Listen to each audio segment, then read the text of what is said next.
Ladies and gentlemen, welcome to the Monday Q&A call on the speakerfocus.com platform. I am CEO of speakerfocus.com, Kevin T. Robertson, here with the one and only Mr. Auston Troyer and the entire team at Speaker Focus.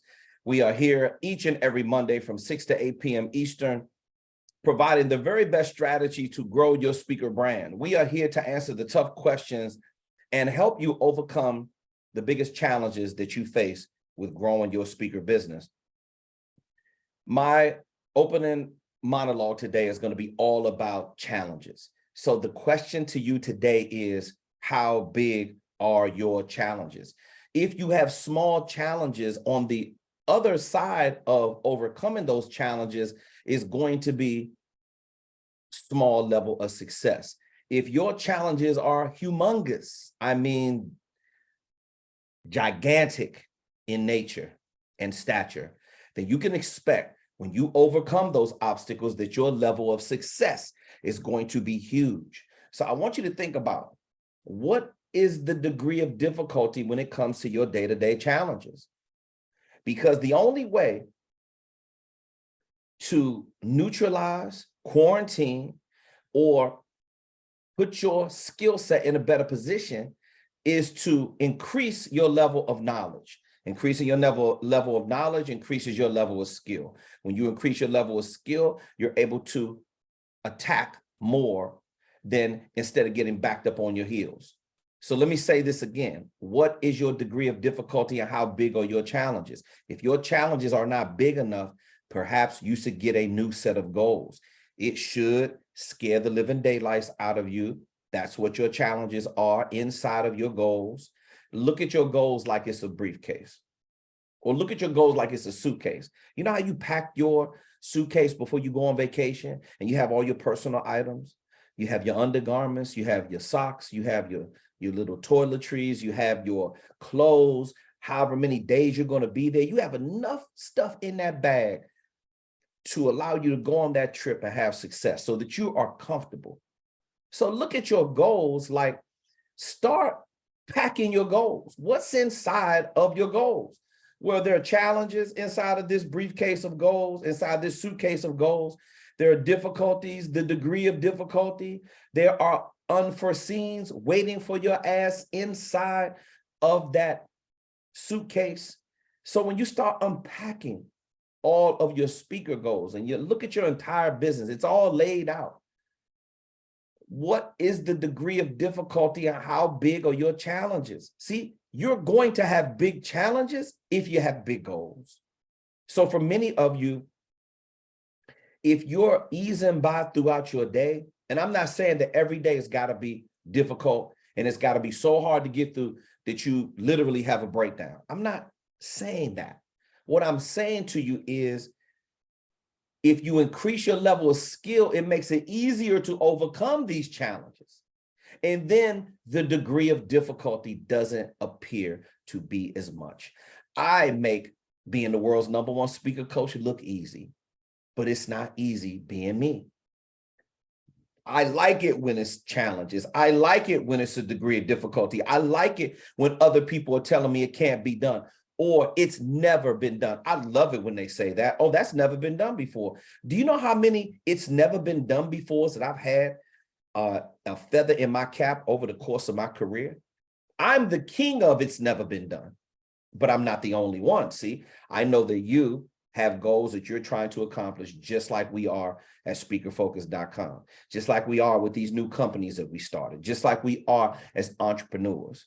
I'm telling you that the only reason why I may make it look easy to facilitate a 2-hour plus Monday Q&A call as in the top 5% of keynote speakers, in the top 1 to 3% of money earners managing the sales funnel. We may make it look easy, but what goes on behind the scene is I'm talking about a large uphill battle.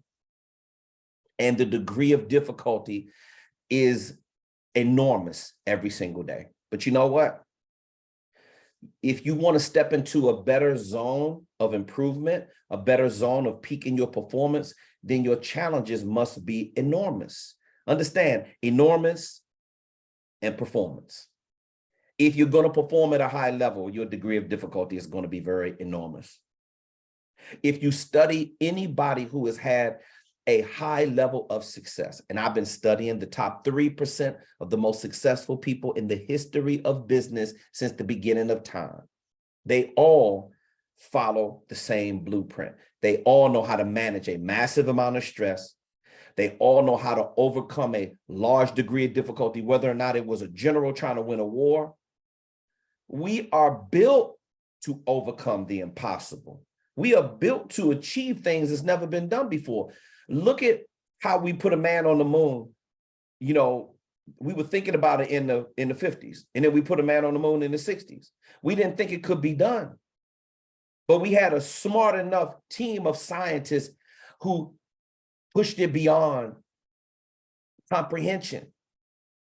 They were talking about, oh, Elon Musk, how many times has he, they always try to knock him for the failures, but you know what? That's why he's the richest man in the world right now, because he believed. He believed that the uphill battle was achievable. He believed that he could climb to the top of Mount Everest and plant that flag. I love it when internet trolls who are never going to accomplish anything, I love it when they start talking about what you can't do, or they look at what you've done and they want to nitpick the failures. Don't you understand that it takes a lot of failures for it to look like this? I'm not afraid to make the mistakes every single day. I don't strive for perfection. What I strive for every day is I work hard. And then I put forth a valiant effort. And I'm willing to live with the consequences that come along with working hard and being consistent and serving people at the highest level possible. The byproduct of that is always money. Now, a lot of us have to deal with rejection when we're dealing with the challenges. It just is synonymous. Challenges are going to come with failure and rejection. It's just all part of the process. Remember, that's all in your speaker suitcase. And whatever luggage that you're going to put in there to help you along the way in this journey across rugged terrain, you're going to have to make sure that you have enough in there. Like in your speaker toolkit on the speakerfocus.com platform, you got to put something like, what's in your Superman or your Batman belt, in your utility belt? Don't you know you have to have all these tools to cut your way out of that paper bag? You got to have a hammer to be able to knock down those walls. You got to have the right tool to do the right job. This is what this is all about. Having the right skill set in the world of high fee speaking is going to allow you to push through and move through every single time. I have to start out the conversation on the Monday Q&A with this kind of monologue, because I need to let you understand what's going on in my mind. I have some of the same concerns as you. But when I'm not experiencing the level of success that I know I need, it's because my degree of difficulty is not big enough. It's because my challenges are not big enough. Think about it. Every time you got your back up against the wall, we have a natural instinct. It's innate. It's built in our DNA to overcome obstacles. It is built in our DNA to push through. We are conquerors. This is what we've always done. Some of us do it better than others, but this is what you got to really ask yourself. What am I fighting for when I wake up every single day? Is the cause greater than myself? Now, I realize that if the cause is greater than myself, and I realize that I just have to build this business out, and the build out is the most difficult, like what you're doing at speakerfocus.com. Obviously, the build out is the most difficult piece. But I'm willing to sacrifice the build out so that I can get in front of people and serve them at the highest level possible. If I don't do all of that, now I can't reach the people the way I need to. See, this is what the world of high fee speaking allows you to accomplish. It puts you in a position where you now have a platform. Your platform is so big that you can serve from that platform. You can help people solve problems. You are helping them achieve their desired outcomes, all of their learning objectives. You are teaching, you are transferring knowledge. You are helping people heal. You are delivering medicine in your message. You are in a position of leverage because you are a leader in authority, because you've taken the time to get through all the hell. All I'm telling you is that it's going to be worth it at the end. You have to endure the struggle and the sacrifice. And if you are not achieving the degree of success, it's because you have not ramped up your degree of difficulty. So the challenges should be rough. It should be tough. It should feel uncomfortable. You should feel the frustration. Allow yourself to feel all of it. Because once that feeling is over and you can get that sense of accomplishment, that I did it. See, that remember, you got to be the king or queen of it's never been done before. There's been many people in the world that have accomplished things that have never been done. You have the same opportunity with the 24 hours that you're given to accomplish feats and tasks and overcome those obstacles and do things that have never been done. I've been doing it my entire career. So is Austin. So have you. Let's not measure or compare what we're doing to someone else. Just know that it's possible to get it done. Remember, the message of my opening monologue is all about degree of difficulty and ramping up your level, excuse me, and increasing your challenges. If your challenges aren't big enough, you don't have a big enough degree of difficulty. I know that you're looking at it and you're like, wow, man, I don't know how I'm going to be able to overcome this, but it always works out. You just may not have the answer today. So I have some tips I want to share with you of how I'm able to get the answer when I don't have it. Sometimes I might not have that chunk of money. Sometimes I may not be able to have the answer of how I'm going to build this new product, or I may not have the answer of how I'm going to this part of my business. I don't have it figured out yet. But I tell you this, here are the tips. I take it to my massage chair. My subconscious mind is still processing my goals when I'm asleep, and I'm able to do my best work when I'm in a resting state. So a nap and sleep and rest will do wonders to help you process your goals, because sometimes we're on the grind and we're pushing real hard and we don't have the answers and we get frustrated. I'm telling you right now, every single time that I'm not sure about what I'm supposed to be doing, or I'm not sure, I'm having a really, really rough day, or I don't have the answer to that thing. And sometimes we push so hard. And you know what the universe says? You're holding on too tight. You're holding on too tight and you need to just let it go. Sometimes let it go and take a nap. And then it's what you're putting into your subconscious mind. This is why I will only allow myself to listen to a certain kind of audio book. I love Audible because I'm able to download all these books. Whenever I know I need to educate myself on something, that's all I listen to. I'm listening to people who do it on a higher level. This is why we enjoy providing the mentorship on our platform at speakerfocus.com, because higher level marketing is impossible to learn on your own.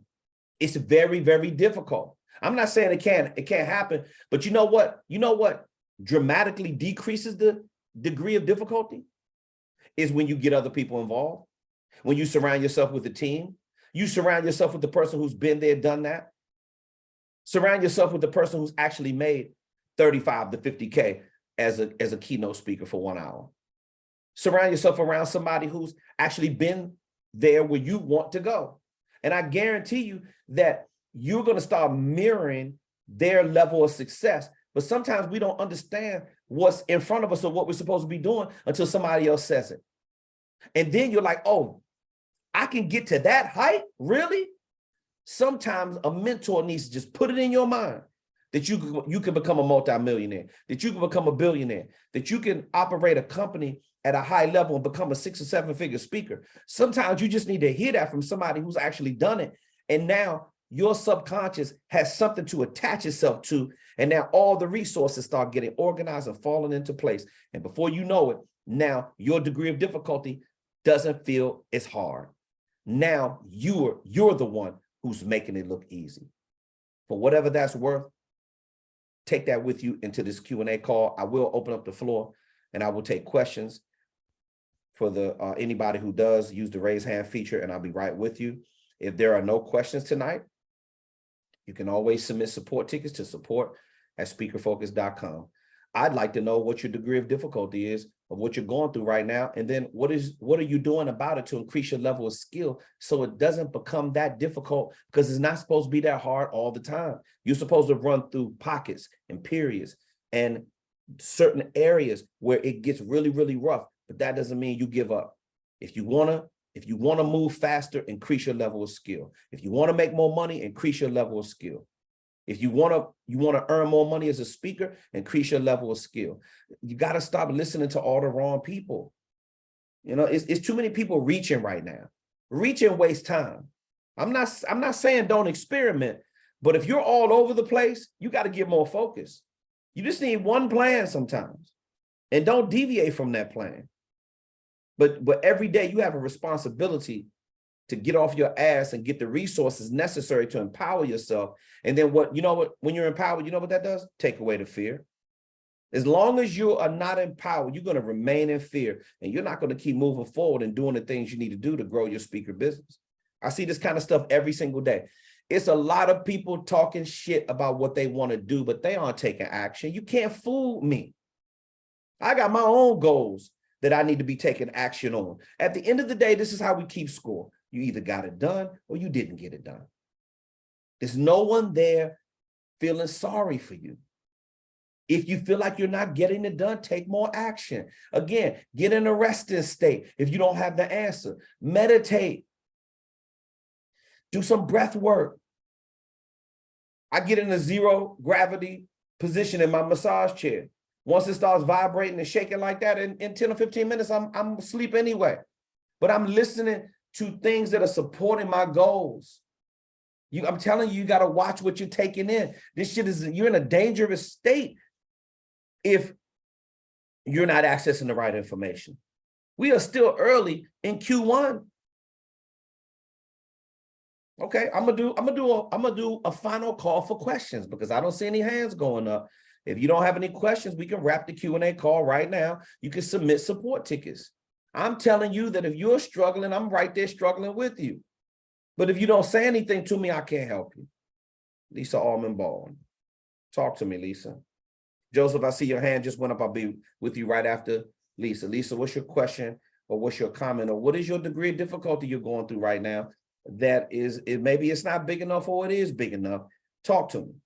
Right. Well, hey there. This is a perfect topic for me today because I've had a shitty past 3 days, but first world problems, I say. So not the end of the world. And just the FYI for everybody else, I did not have my hand up first thing. I wait and then let everybody put their hands up. And then when you say last call, then that's when I put my hand up. So yeah, because I mean, I gotta do a call to action. I'm here. Me and Austin are here to answer questions.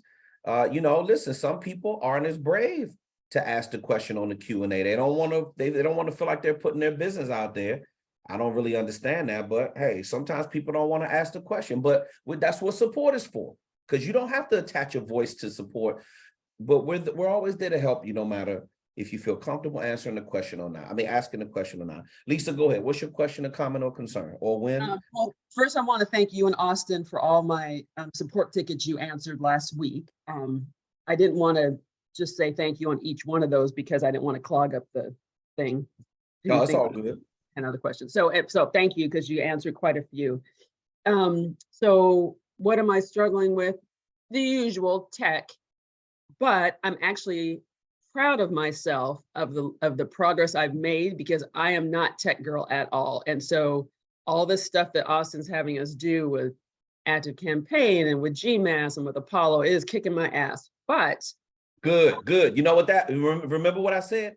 That's your degree of difficulty. Right. Watch this, Lisa. When you increase your level of skill, it's not going to be kicking your ass anymore. You have to stay in it. Can I share something with you real quick? Yeah. I hear you when you talk about tech, and it reminds me of Tina Marie Rodriguez. She's a part of our platform as well, and she has Miss Tina Marie Speaks for her brand. And I remember when Tina She was with our one-on-one program when we first started many years ago. And, and Tina was, I mean, absolutely terrified of tech. And, Auston has a way, and the way he teaches it, he doesn't make you feel like you're less than. And I remember when I got my first MacBook, Auston walked me through a training on how to put it together. And, I never felt like he was ever talking down to me, so that makes me feel good because we all have our insecurities. So Lisa, just to let you know that I understand where you are when you say I'm not that tech girl, right? Well, I wasn't that tech guy 10 years ago, but you know what I realized? And I'm being as transparent as I can right now, because you need to hear this. I knew that I was missing out on something big when it came to these social networks. I didn't understand it, but I knew that it was going to be huge. I knew it was going to be a game changer for the people that knew how to manipulate the technology and get their brand out there and get their message. I saw it happening in front of me, Lisa, but I didn't understand how to work it. I didn't understand how it all worked together. I was lost. Okay, then that was 3 years before I met Auston. I was feeling like that, alone, not understanding what to do. Yeah, I was hearing a lot of stuff, but nobody was really providing me with any real direction. The internet was very different the way it is right now. It wasn't as a person who runs a Facebook ad or who knows how to manage an email campaign. They weren't that popular the way they are right now. These companies have somebody like Auston on their team, maybe not to his level of skill, but they have somebody to know what the hell is going on, because they realize that they simply could not afford to be left behind. So Lisa, when I realized that I was getting left behind, I was very, very disturbed about it. I mean, I was like, what am I going to do? So I realized that I had to put something in my mind that was going to attract something into my life that was going to help me understand it. Because when I tell you that I wanted to learn so bad, but the people that I had in my life, they were making me feel like I was stupid. I'm a very intelligent man. I can learn, I'm capable, but I didn't have the right system. I didn't have the right person who would treat me with the right kind of respect so I could feel good about learning. And this is what we do to each other. We get jealous. We say, oh, Lisa's trying to pop her head up in my space. I'm not teaching her shit. This is what speakers, coaches, and consultants do to each other. You don't have any friends in this game. So when you do have some people that's willing to take the time with you, I suggest you, Lisa, this is why I appreciate when you ask the questions. I appreciate when you submit support tickets, because I can remember when you didn't know any of the stuff that you know right now. Now we're running into another challenge of technology. But I'm telling you, just as sure as we're sitting here, and I've been working with you long enough to be able to know, you have not given up to this point. And the very thing that's another roadblock in your area right now is the thing that you need to master. And when you get past this final thing, there's going to be no stopping you, because that's the last level of fear to break through, where you don't have to second guess yourself anymore. And it's okay to sit in that energy right now. All I can tell you is repetition is the master teacher of learning. And the more questions you ask, the more you show up, the more you're going to blow up. Keep submitting support tickets. Yeah. In the meantime, we're here for you while you're having a shitty day. Right. Yeah, right. And I do agree with you. All the stuff that I've learned from you guys in the almost 2 years I've been in this program, I didn't know any of it. So that's why I say I even when I'm having a jacked up day, to put it nicely, I remember that how much I've learned, and and how far it's brought me. So so I've been going through module 5 again. This is probably the 6th or 7th time I've listened to it. And every time I hear it, I pick up something else. But right now what I'm going with is, I don't know if Auston said it in module 5 or if he said it when we were at the showcase, but he said, what's the one thing you can do today to make your life or the business easier? And my answer to that is, at least for right now, is to get comfortable with GMAS, because that all that sequencing and follow-up and everything, that is going to take hours off of my plate and make everything more efficient. So, Yes. um, Oh, that's another thing.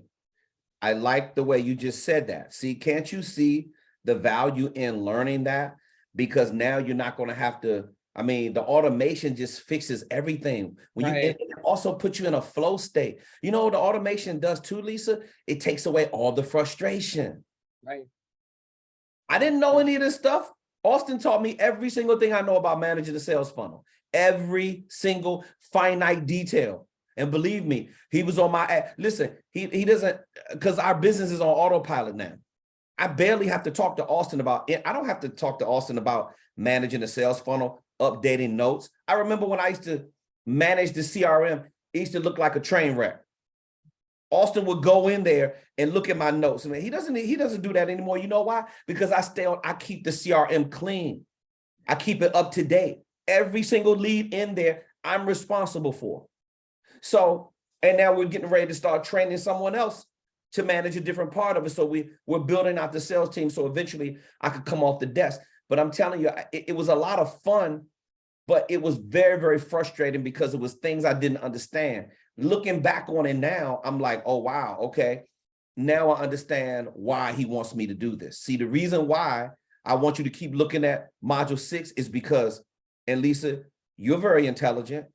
When that door opens and that light bulb goes off on the top of your head, like it did with the signature programs, like it did when you got the breakthrough, we're putting together your sales tools at every stage where you have advanced in this coaching program.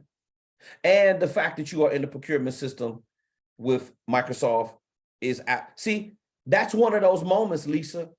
Oh, that can't be done. See, we're built for the it can't be done moments, but you've done it all up to this point. And now you're looking at tech like, oh my God, I don't understand this. Why is this so difficult? When you understand it and you get it all worked out, you're going to see how easier it is for you to manage the entire business.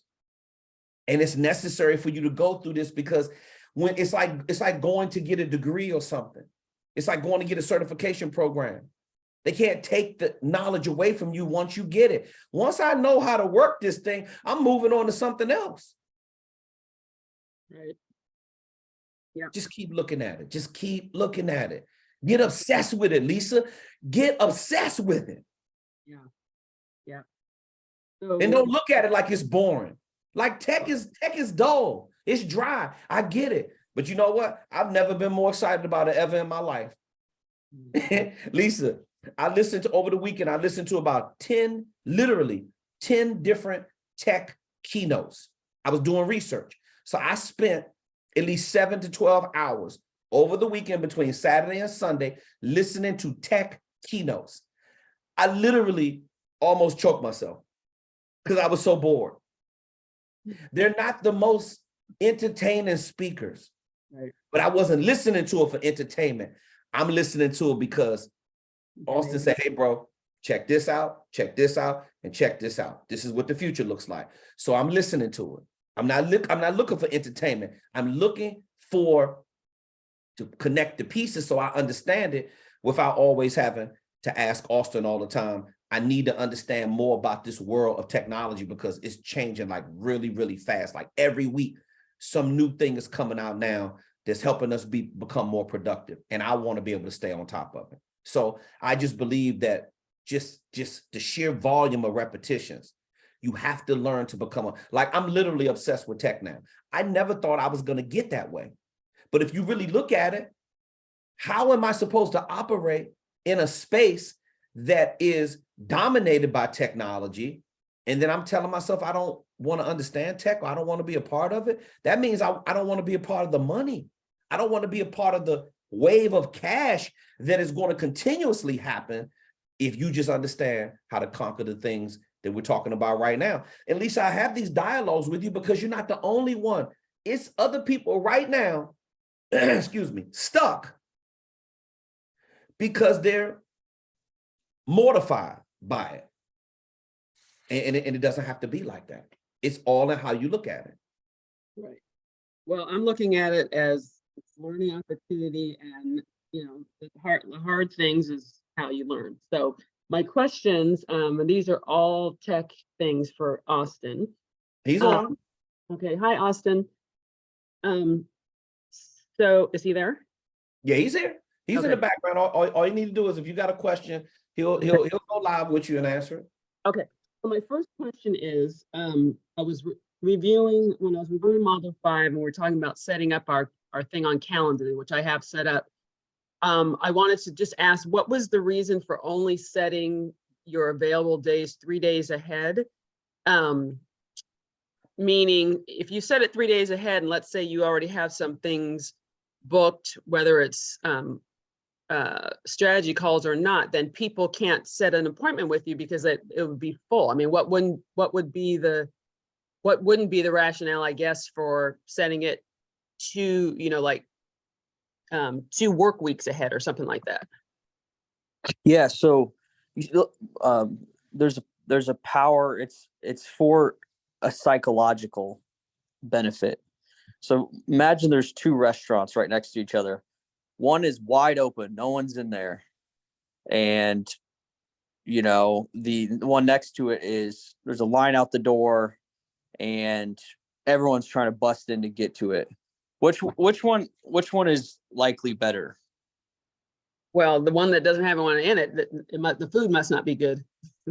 Right. Yeah. So imagine you see 2 calendars of 2 speakers. One is wide open. No one's booked on it. You can book 60 days in advance.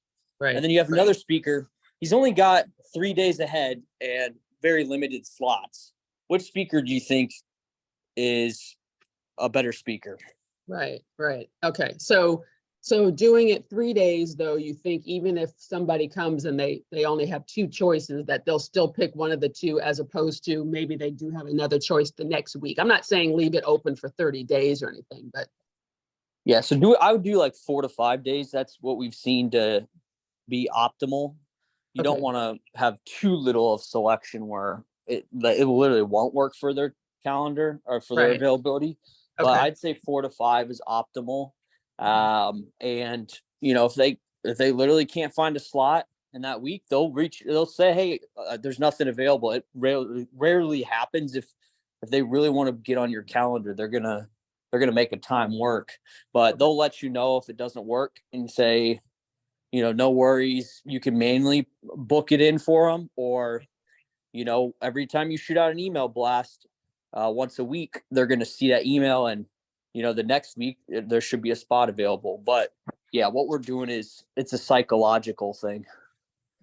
Right. And my second question is, now that, and I'm using GMass now, I'm going to do those questions in a second, but now I send out a LinkedIn request and they accept our request. The first message that we're sending to them, is that still through the messaging system of LinkedIn, or should we just go ahead and start doing it by GMass because we have their email now? Yeah, I would do it through email. You can do LinkedIn if you want, but we don't even do that anymore because they're so restrictive on messages that of people you're not connected with, and it's just kind of a waste of time. So I would. I'm talking about people who accepted your connection request. Oh, okay, yeah.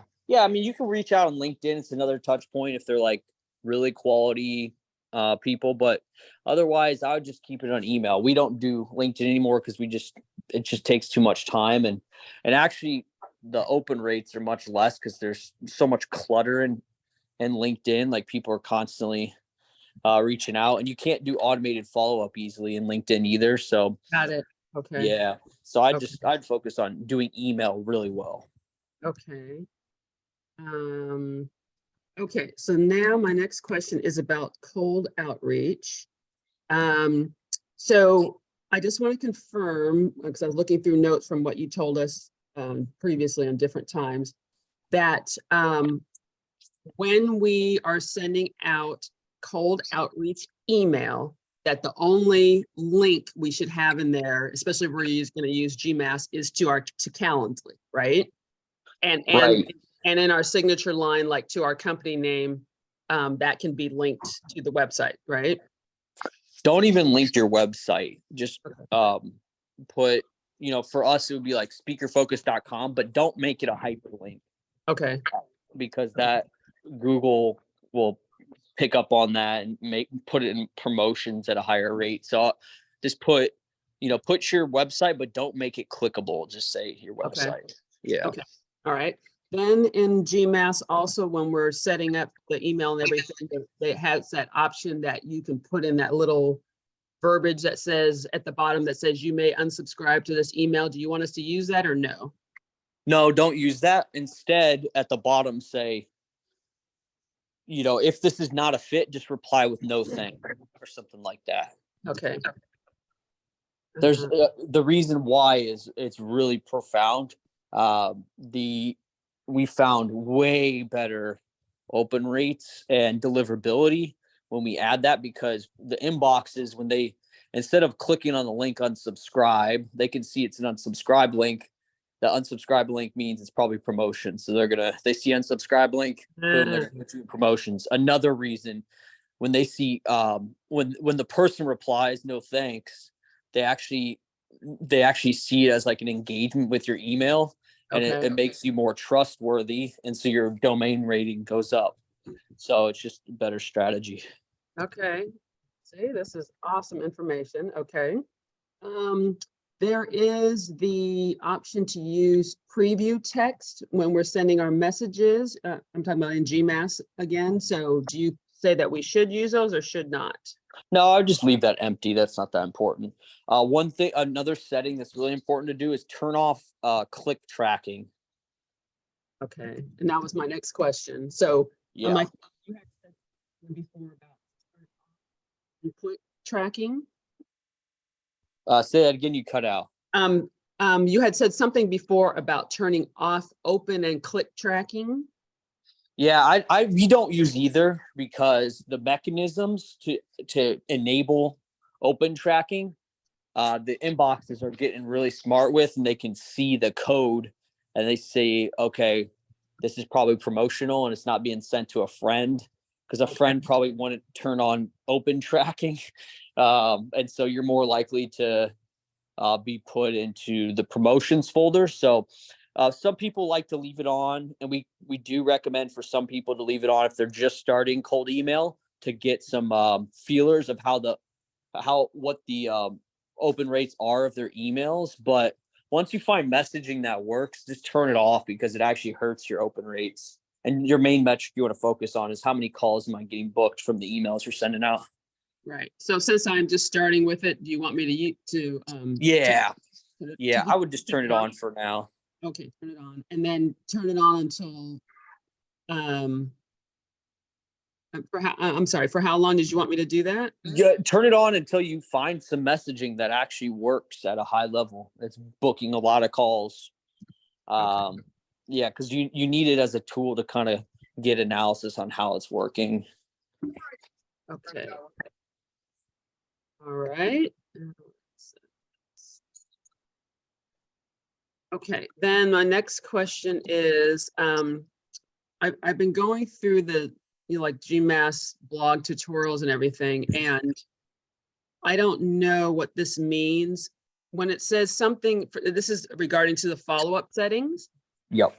It says something about you have a choice of doing it rich text or something else, and it gives you plain text. Yes, do plain text everything. Okay. And can you explain what that means? Like what are the two of those things mean? What does that mean? Okay, so if you opened up Gmail and sent me an email as a friend, that would be plain text. It doesn't have any like crazy formatting and all this stuff. Besides maybe if you have your signature or whatever that gets added. Now, most companies are not going to have plain text. They're going to have pretty formatted emails and everything. And what happens is Google sees that you have code to make it look formatted and all this stuff, which is more likely to be a company sending you an email that's promotional. So if you you strip that all down and make it plain text, it looks more like you're sending it to a friend and it's not promotional. Then that's what you want to create that effect. So you want to turn off plain text, because it's not going to have all the extra code to make it prettier and stuff. So on there, it gives us two choices. One says send This is on the follow-up. It says send text above original, and the other one says send rich text email thread. I would do the first one, send text above original. Yes, exactly. Okay, all right. Okay, then next question is, what verbiage do we use for each stage of the follow-up? So in other words, we sent our original message and we're going to go in and set, how many days and all of that for the follow-ups. Are we just saying something like, just want to make sure you received this, or Yes. or is it something more that kind of pertains to what it said in the first message, or? No, so you just want to bump it. You want to make it look like it's a human sending it. So Okay. pretend like you're sending a text to someone, like you're talking to your friend, and you sent them a long, heartfelt message and they never replied. Mhm. And they're going to see when you reply, they're going to see that first email because it replies right on that email that you first sent. And Right. so you want to say something real short but make it sound human. So, say, hey, first name, did you get a chance to read the email? Just following up. Would love to chat this week. Or something like that. And just so use that as the first one. You can use the slight variation, use Jasper to reword it. And then you want to send a couple. So send another one and then maybe say, hey, just checking back in. I know you're busy. But I would love to help you achieve, and then X, maybe put in the benefit of what your programs, your signature programs help them achieve. And then you can send a final one if you want, maybe 7 days after, and say, hey, wanted to follow up one last time and see if we can connect. If it's not a good fit, just let me know. Otherwise, I'll reach back out next quarter or something like that. Okay. So keep them short and sweet, and always refer to the first email. And don't add a bunch of stuff in there like links and all that. Just refer to the first email because they're going to open up that first one and read all the good copy that you sent. You're just kind of bumping it. Okay. Okay, and then so I'm on the free plan for GMS right now. I'm just trying to get my head around it. So there's a part where it asks you about the max per day. So do I just set that for 50 then, since that's how many you get on the free, and then go from there? Okay. Yeah, exactly. Okay, and then before you Lisa, your audio is cutting out. Yeah, Oh, at least sorry. I can't hear. Yeah. Okay, sorry, I moved away from you. And you know what I just realized? I think does the free include follow-ups? I can't tell by their pricing page. I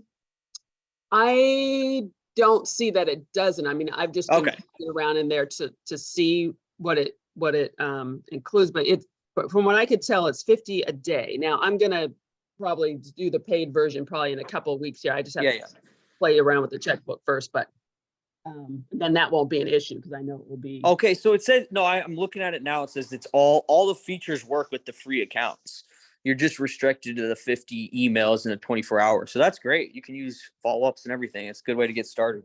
Yeah. Okay. I'll probably gonna, like I said, pay for it by in a week or so because I want to start sending them more out to scale. So yeah. Okay. Yep. And I think you had said before, I just want to confirm that for stage 1, 2, and 3, set them for 2 days, 5 days, and 7 days. And is that only if they don't reply, or if they click, or if they open it? No, it's just if they don't reply. Okay, 2, 5, 7 days, only if they don't reply. Okay. Yeah, it should say if no reply as like a setting or something. Okay.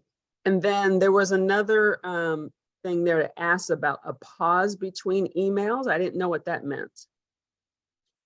Oh yeah, so throttling, it will like pause a few seconds between emails. That's not important. Okay. It is important if you're sending out, you're doing a blast of 100,000 emails, which you're going to get to, I bet this year. So that you want to turn on. Because when you get there, it's important to turn it on, but you'll know I'll let you know when once you get up above a list of 50,000 emails that you're sending out, then you're going to need to turn that on. Okay. All right. And But not right now. I like how you just said that I will be doing by the end of the year. I like that. It just boosted my confidence a bit right there. Yeah, Okay. it's not a question of if, it's when this year. Okay. Thank you. Thank you. Okay. Then also under schedule, it had a thing that said repeat, but what's the difference between repeat and using the next stages of follow-up? Yeah, so repeat, I think it says repeat for new emails, right? I'm not sure. This is under the schedule, that schedule tab. One sec, let me pull it up. Okay. I believe it's repeat for new emails on the spreadsheet or new email. Hold on one sec. Yeah, that was my other question is how do they know on the spreadsheet which ones are new? Okay, here we go. Let's see. Okay, so it's under schedule. Under schedule, yeah. Okay, repeat every 1 day. Yeah, so you want to click that on. And what does that mean? So what that means is, because you've hooked it up to the Google Sheet, right? Right. Yeah, so what it's going to do is anytime it's going to check every day to see if there are new leads added to the spreadsheet. Once a day, it'll do that.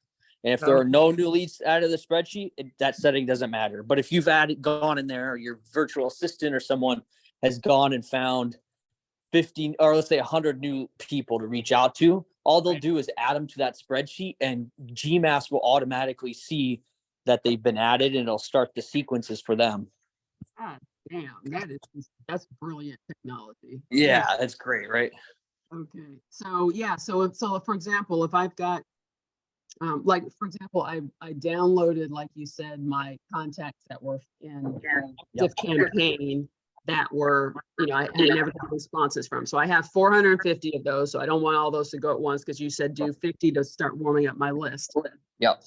So if I can still put all the names in the spreadsheet, right? And then just set it to 50 a day, and then it will go back in every day and pull the next 50. Exactly. Okay. Jeez, Lou. Okay. And then do we have to click that one that asks verify emails before sending? All your emails, have you sent to them before? No, but I got them either from them, from LinkedIn, or from Apollo. So I know that they're legit. Okay. legit. That's like, if you only need to use that setting if your virtual assistant or someone goes and finds like leads across the internet and they haven't been verified. You need to turn that on, because what happens is it's a free feature, and what they do is they make sure the email is valid. If you're sending to emails that aren't valid, you're going to harm your domain reputation, right? Because Google's going to see why is this email keep sending to emails that don't exist, and it's going to say, oh, they're trying to spam, and then it'll hurt your open rates when you send to legit people. So, to be honest, let's flip that on for now. It's a free feature. You might as well, just in case. Okay. Now, when you're sending out to hundreds of thousands of emails, what you'll want to do is turn that off, because it'll slow down the sending process, because it's got to take time to kind of verify each of them.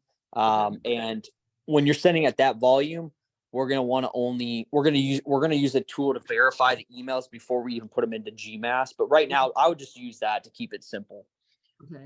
And then does it make a difference or not whether we use it asks you about skipping logging emails in the sent folder? Just what's the advantage or disadvantage of doing or not doing that? So everything under advanced, you're going to keep off, except for the verify emails. The skip logging emails to sent folder, basically, in Gmail, they're gonna hide the emails. If you click on sent, right, you can see in Gmail the emails that you sent. What they'll do is they won't put them there, but I don't recommend that. You want to be able to go in and see the emails that GMass sent from your Gmail. It just makes it easier. So if you flip that on, then you won't be able to see them in there. So I'd keep that off. Everything under advanced, I would keep off, except for the verify emails. And then where it says send as, keep it as new messages, images, keep as default. Images as okay. Well, I have the most recent outreach that you guys approved. So tomorrow I will be not tonight, tomorrow morning, I'll be setting it up to start doing my first one. So That's thank exciting. you very much.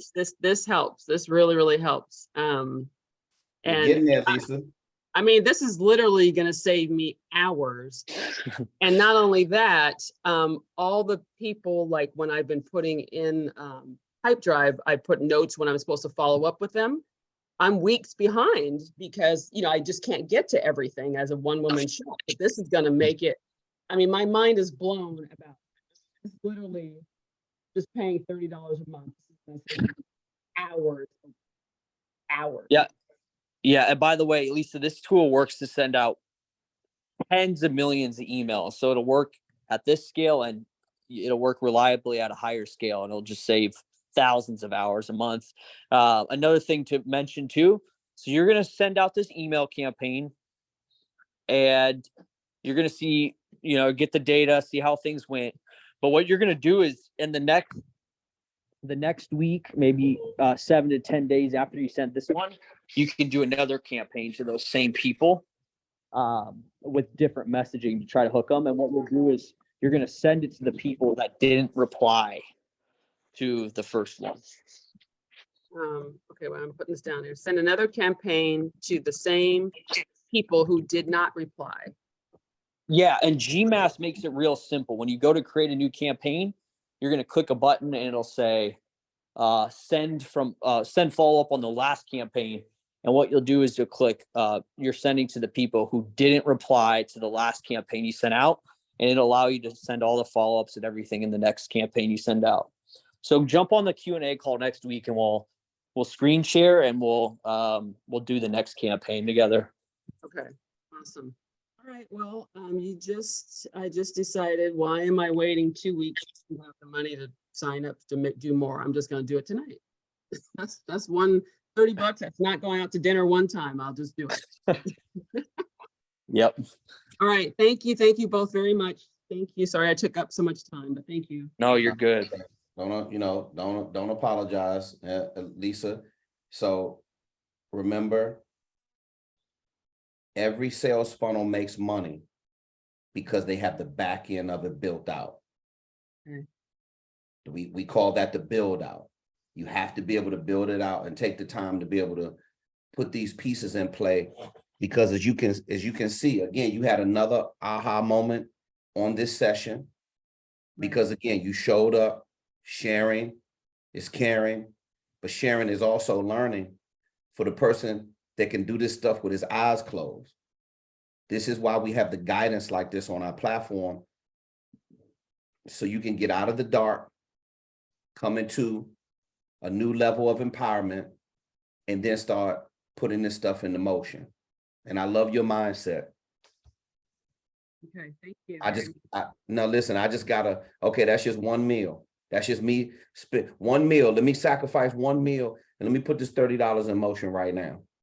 Because when you actually get it into play, I mean, you're talking about a major headache if you strip away all the technology that we use. One thing works with another, and you're just starting it off. But if you're going to scale it, then you just add pieces of software later down the line to trigger this and manage that and do that. These are all reasonably priced tools that you need in your business in order for it to make it a whole lot easier. Remember, when you get this stage mastered, and then you start having more leads coming to your sales funnel, so you can just watch this. You can turn it up or you can turn it down whenever you feel like it.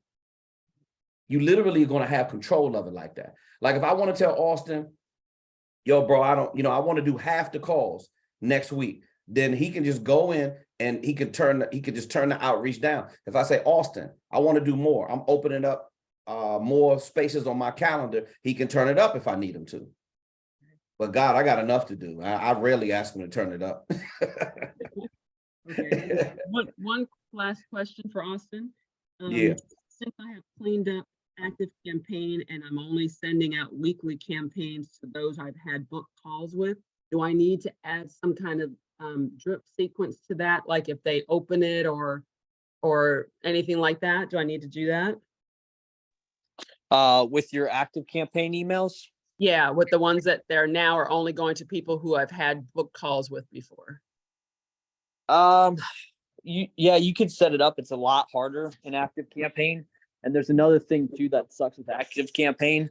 They don't let you reply. The follow-ups you send, you can't reply on the same email that you sent out like you can in GMass. So it kind of just looks weird. You're like sending a whole new email to follow up, and then they have to it's a weird experience for them. They have to kind of like search your name in the email and try to find the last email you sent. So for that reason, we've never done it. Or we did do it. It just didn't work as well as GMass follow up. So for that reason, we just kind of kept sending out the single sends with active campaign. So I think it's more headache and a much worse experience. And I probably wouldn't do it. I would just send the single sends. So you're saying then that the weekly campaigns to those I book calls to, don't do it through active campaign, do that for GMass also? Yeah. Okay. Yeah, I would do it through GMass. We do ours through GMass, and it works great. Okay. Gotcha. Thank you both. Yeah, you're very welcome. Okay, Joseph Van Duzen is up next. And let me disable Lisa's talking. Joseph, appreciate your patience, brother. Talk to us. Yes, sir. How are you, KTR? Doing super fantastic, man. Taking this thing to another level. How about you? How's your Monday? Absolutely good. I'm glad Austin is out of the dark there in Texas. It seems like, right? Or is that stuff still going on? Yeah, well, you know what? It's amazing because obviously me and the girls were concerned about him being in Texas and the ice storm that they had, and he went through a couple of rough days there, but then the next day he said it was like 74. So I'm like, wow. What a comeback, right? So what a comeback. Yeah, well, that's good. Hey, degree of difficulty is high, and that's where it should be, right? So working on a lot of things. I'll have a speaker info kit to you for your review here shortly, within the next day or two. One question I did have with that, as I'm learning more about graphic design to cut down the chase back and forth via Upwork and different things. But so I don't have a lot of I was looking through yours, and it has a lot of you got a ton of testimonials from your career, right? It's awesome. So would you suggest that I don't have that many right now, so would I just focus on what I do have as far as content via the 4 signature programs, do a couple testimonials, and then maybe highlight my book or whatever, and then move into the very last part, which I saw on yours was like audio requirements that you have. Do you suggest putting that on there? Absolutely. I'm going to tell you a workaround. And the first thing I will recommend is don't measure especially if you're in the infancy stage of putting together, building up your testimonials. If you don't have a lot, I should have tens of thousands of testimonials, but obviously there's no room to put all of those. So what I just did was I just took the highest profile ones, and I took the logos from each person as well, or their company or their association. So remember this, is that you do have a great character. You've had a stellar career. So what I would do is go back and go over your work history. And I would grab people that can speak highly of you as a leadership speaker, as a pilot, as a commercial airline pilot. Go back to the military if you want to. Those are given character references. Now, there's 2 ways to do this. If you send out an email to your top 20 people, you're going to be waiting forever. What I would do is I would create a quote from the person who you feel like this is something that they will say about your career, and then get them to co-sign it and approve it. Or you can just call them up on the phone and say, hey, I'm putting together this speaker info kit, and I have a section in there of testimonials, and I want to know, would it be okay? Would you give me a testimonial for my website? Vouching for my character, basically, or talking about my leadership when we work together, talking about my leadership when you flew with me, right? And then what you're going to do is you're going to take a thumbnail of their picture, you're going to take a thumbnail of their photo, and you're going to take the company that they currently work for, take the logo, put it in there, and then put the quote from them right under that. The fastest way to get it is for you to create the quote yourself. Let's say, for instance, sometimes,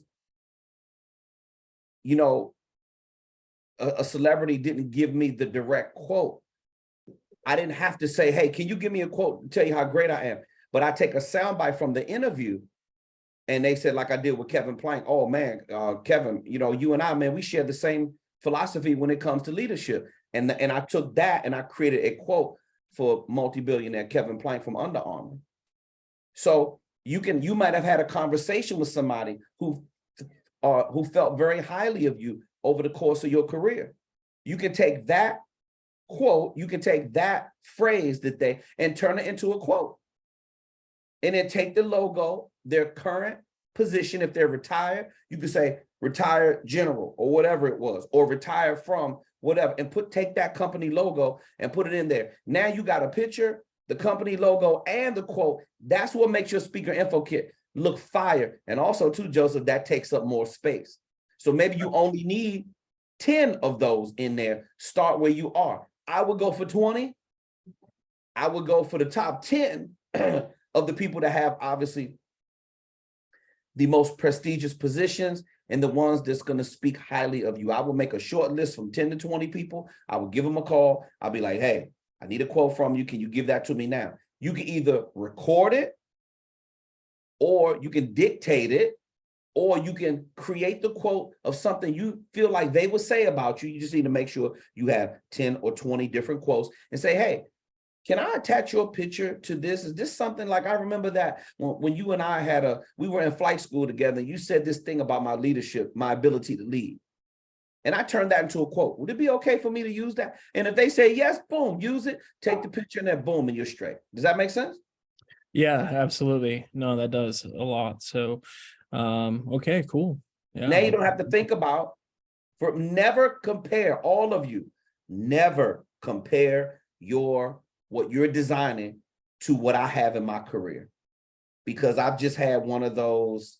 As you can see, it's a lot of work. I was in the right place at the right time. And once I start learning the value of being seen with high profile people and them saying great things about me, because I provided value for them.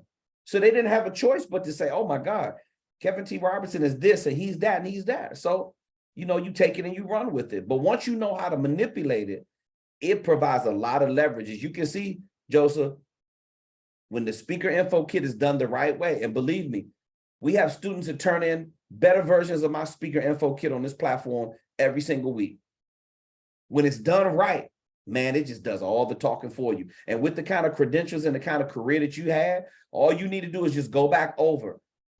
If you work with them, if you flew with them, if you know them, if you have a personal business relationship with them, I would just go back and find the top 10 or 20 people and get a quote from them. And that's going to be able to suffice, because you are in a space as a speaker all by yourself.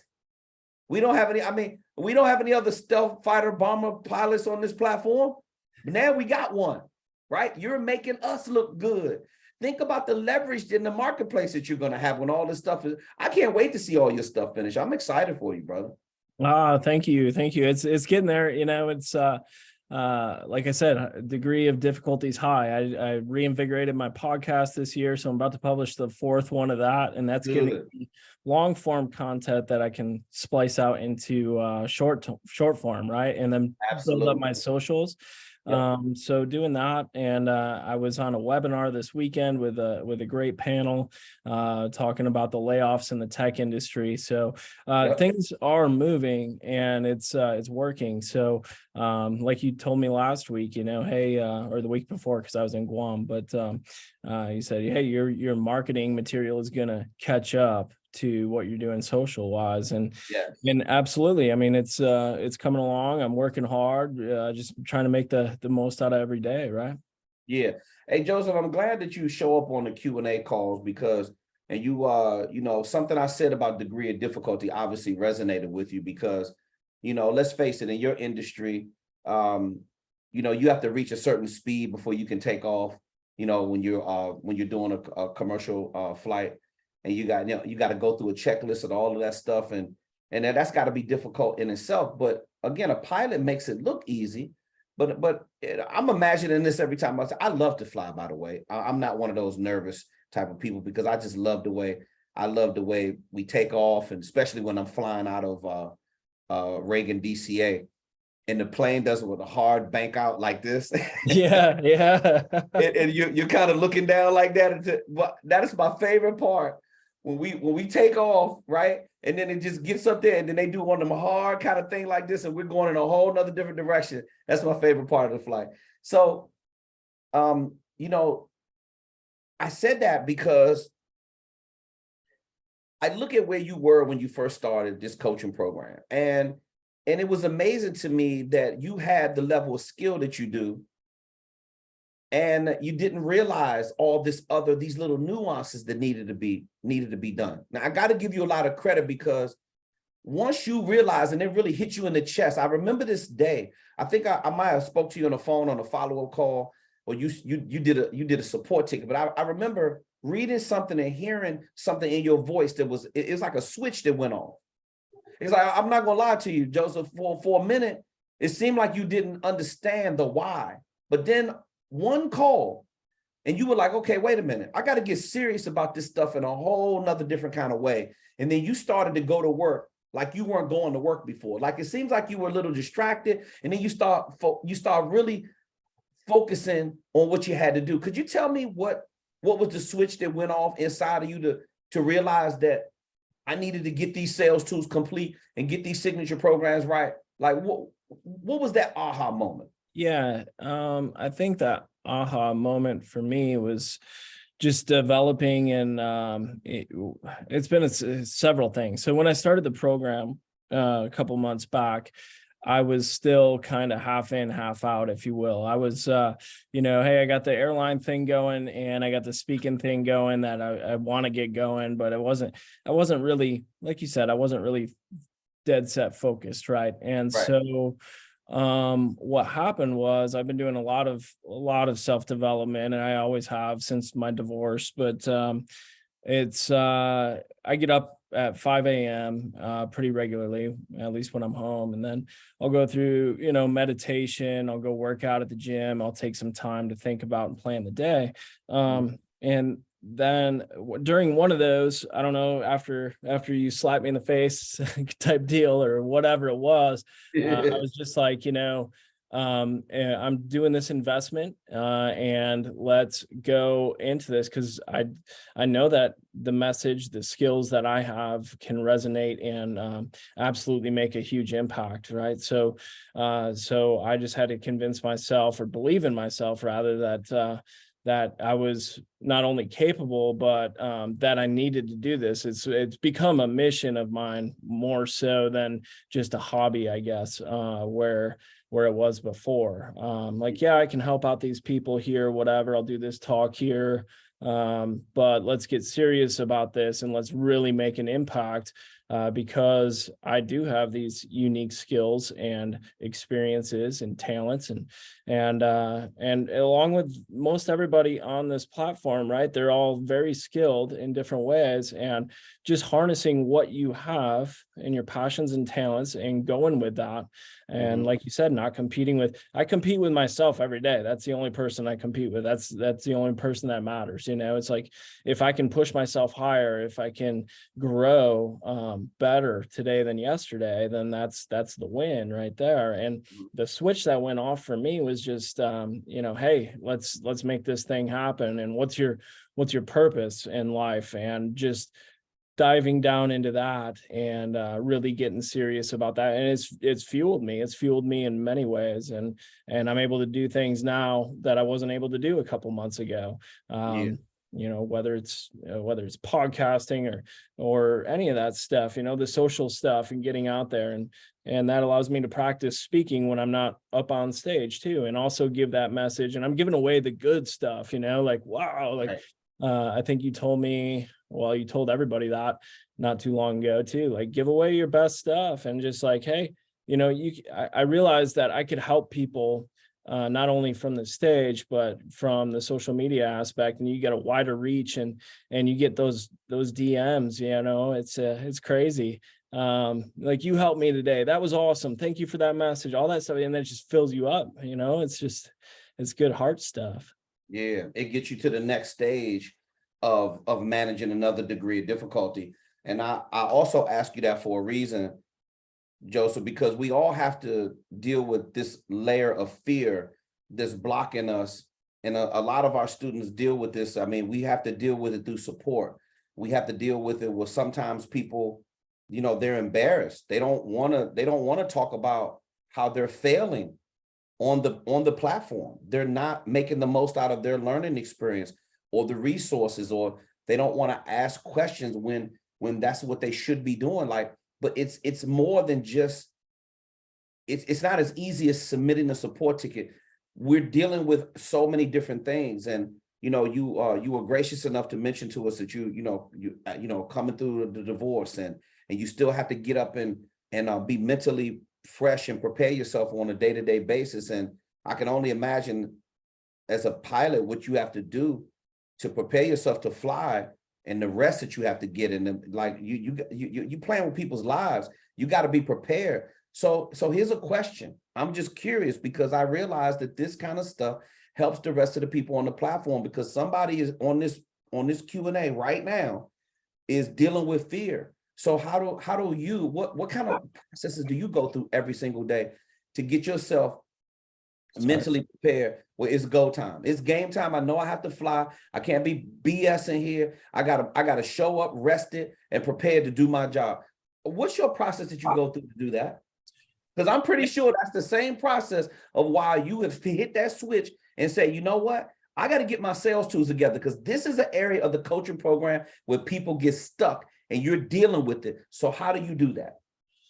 Well, and I don't know, maybe it's because I've dealt with high level programs in the military before, where I was in charge of several $100 million programs by myself. But here's one thing that I think can really help everybody, and it's whenever we learn a new airplane, or you get a new big project, like your company, your speaking company is a huge project, right? And you just have to, we would say in the Air Force, how do you eat an elephant? One bite at a time, right? Mm-hmm. So that's how you eat your company, or you tackle your problem one bite at a time. What can you do today that will help you take a bite out of that big elephant that's looming, and help you get past your fear and all this stuff? And I've been yelled at plenty of times in big time meetings, because my programs were failing, and like, hey, my call sign in the Air Force was Chronic. So they'd say, hey, Chronic, why is this all broken? And why is wing scheduling broken? And I'm like, well, working on it, sir. I take full responsibility for where we're at right now, but give me a week, give me some time here. I'm working on it. It's getting better every day. And that's really where we need to get to, is just get better every day. I mean, there's whether it's sales tools or your outreach, your social media, all that stuff. It's fun. It's got to be fun for you. It's learning new skills and growing, and just pushing yourself to that limit every day. And, sometimes you don't have that much time in the day. Sometimes you have more time, whatever, but you can do something, right? So just do that something, just whatever it is. And that's, wow. I love the level of humility, Joseph. I know that you have a high level of skill, but you and I, we had a heart to heart, before you came into the coaching program, and I could feel that you were ready for change. And as you can, excuse me, as you can hear when people show up on a Q&A and they do share, there is a certain kind of temperament that both me and Auston look for. But it's my primary responsibility, because I'm on the front lines managing the sales and the onboarding and things of that nature. But we're both looking for a certain kind of temperament to do business with. And if you don't have that, we don't allow you to get into the coaching program. We don't extend the invitation. This is bigger than money. See, I knew that you were going to add a massive amount of value because you had a certain skill set, but the way that you've just ingratiated yourself and the level of humility that you have to say, okay, I know I trust this guy and I trust this guy. And these two gentlemen are going to help me get to another level. And the fact that you got in there and did the work, you just didn't give me lip service because you know I'm not interested in hearing that anyway. See, I make this stuff real clear from the beginning. When I told you that this coaching program is not for everybody, it's not for the people that don't want to do the work. But if you're prepared to deal with those fears and push through it the way you've done, you get to a moment where you build up, you're like, I can feel it. You hear what I'm saying? Like I can feel the movement happening every time you submit a support ticket, every time you show up on a Q&A. I can feel you building up a lot of momentum to get yourself over that hump. And now we can move you to a different stage of the coaching program where you're ready to start doing outreach, just where Lisa is right now. Joseph, she's built her sales funnel. She's now learning how to manage all the automation. She's showing up asking very, very specific questions. Did you get something out of listening to her where she is? Absolutely. Yeah, no. I mean, that's where you want to be right there, where she's like, yeah, she's running into challenges, but man, you can always come back home. Because one thing about it, when you work with people who are obsessed with helping you, it's okay to fail, but you're going to be successful because you realize that they're in it with you for the long haul, and you're playing the long game very well. You're patient, you're doing the work, you're communicative, you're facing your fears, and you're increasing your degree of difficulty. And I can feel, again, I can feel you getting stronger with the momentum. And you know what? Your voice doesn't have the level of concern you had when I first met you. I mean, let me tell you something. I can remember the first conversation we had.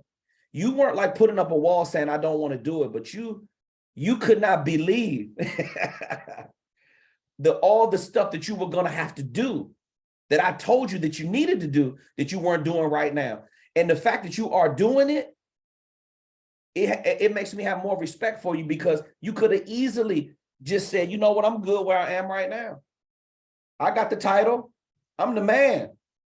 But you didn't stop there. Now, that's why you're gonna be huge in this industry, because you aren't afraid to do the work. So I want to thank you for sharing. I want to thank you for keeping your head down.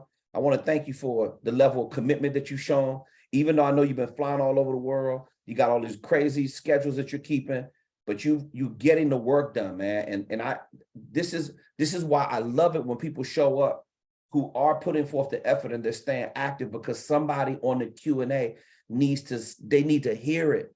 They need to see what that activity looks like to let themselves know, hey, okay, wait a minute, my activity, not that we're in a contest with each other, because we're not, but we're all at that stage where something needs to happen so you can get more active. So Joseph, did you have any other questions, comments, or any other wins that you wanted to share before I move on to another Joe? Joe Johnston is waiting for Joe. You've been waiting patiently. I appreciate it.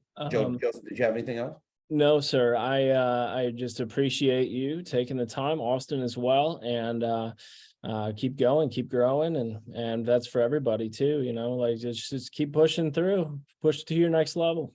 Yeah, we appreciate you, brother. We need that information. We need that energy.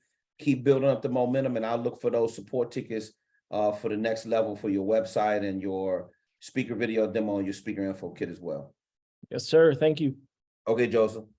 Love you, brother. I appreciate you, man. Appreciate you sharing. Hey, listen, sharing is caring on this platform. It is really important that you understand how much we appreciate those that feel comfortable. We don't think any less of you if you don't say anything on the Q&A.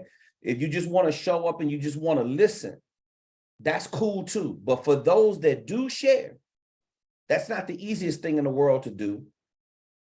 But let me tell you, this is what makes this platform so dynamic and one of a kind, because when you get the people to share about their experience, see, the reason why I have to bring this up, and Joe, I'll be right with you, and I believe that's going to be our last question, unless I see any other hands go up. We're probably going to end the call with Joe Johnston, unless anybody else. This is the last call for questions, and we're going to wrap up the Q&A today. So what I love is when you take training and coaching in its infancy stages, we all have to start somewhere. And there are some of us who take it more serious than others. But understand this, a business does not convert revenue unless the infrastructure is built out the right way. And I will say there are a lot of things I'm still learning how to do as a CEO of this organization. There are a lot of things I'm learning how to do in the world of technology, but I'm going to tell you right now, the area where me and Austin are absolutely masterful at is when it comes to being anal about being organized, and then being very micro specific about the way things need to be handled on the back end of managing our sales funnel. And it's your responsibility when you wake up every single day to focus on those finite details. You watch this. Every day, we have to make sure this machine is going. If our automation isn't firing the right way, if one thing is off, I know it immediately. I send a support ticket to Austin. Yo, bro, for some reason, when I update my CRM, for some reason, the such and such isn't firing off the right way.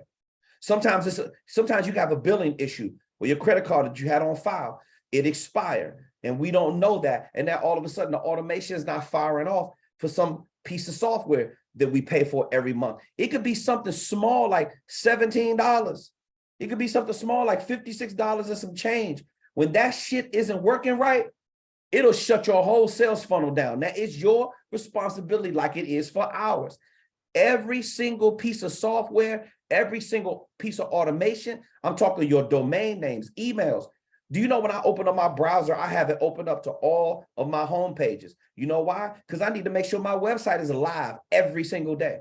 You think you can't take stuff like that for granted. You need to make sure your website is live every day. Your email addresses are working right. That all your billing information, credit cards are up to date, because it can literally slow your sales funnel down or shut it down. You don't want to be in that position. So this is the reason why it's the area where me and Austin hit it off right off the break. 2 areas, and never forget it, because this is what allows us to run a multi-million-dollar sales funnel, manage things at this level. Number 1 is work ethic. We mirror each other's work ethic. He has a work ethic, and I'm talking about a do whatever it takes kind of work ethic. Stay up as long as it takes work ethic, but still get your 7 or 8 hours worth of rest, because that's mandatory around here. With the way we go hard every day, we gotta get the rest. So it's work ethic, and then it's organization. The reason why I wanted to be business partners with him is because I could see really early on that he cared about all the stuff that mattered. And I learned this in my 20s when I was doing real estate. If you miss one piece of documentation or one detail, you can't go to closing. And I noticed that at Austin the first time I met him when he was barely 20, 21 years old, is that his level of detail is one of the success habits that you have to look for in people around you, or you're not going to be successful. And I'm telling you, managing the sales funnel is all about details. So the reason why we give you the level of service the way we do is because it's all in the details. There's a reason why we want you to do it a certain way, and then we're showing you exactly how to do it a certain way. It's your responsibility to put forth the effort and follow the system, because you're going to be able to teach it to somebody else one day after you've learned to master it. Until you reach a level of mastery, you have to make a lot of mini mistakes in between. Just keep making the mistakes. Every day you wake up, the more mistakes you make, the more success you're going to have.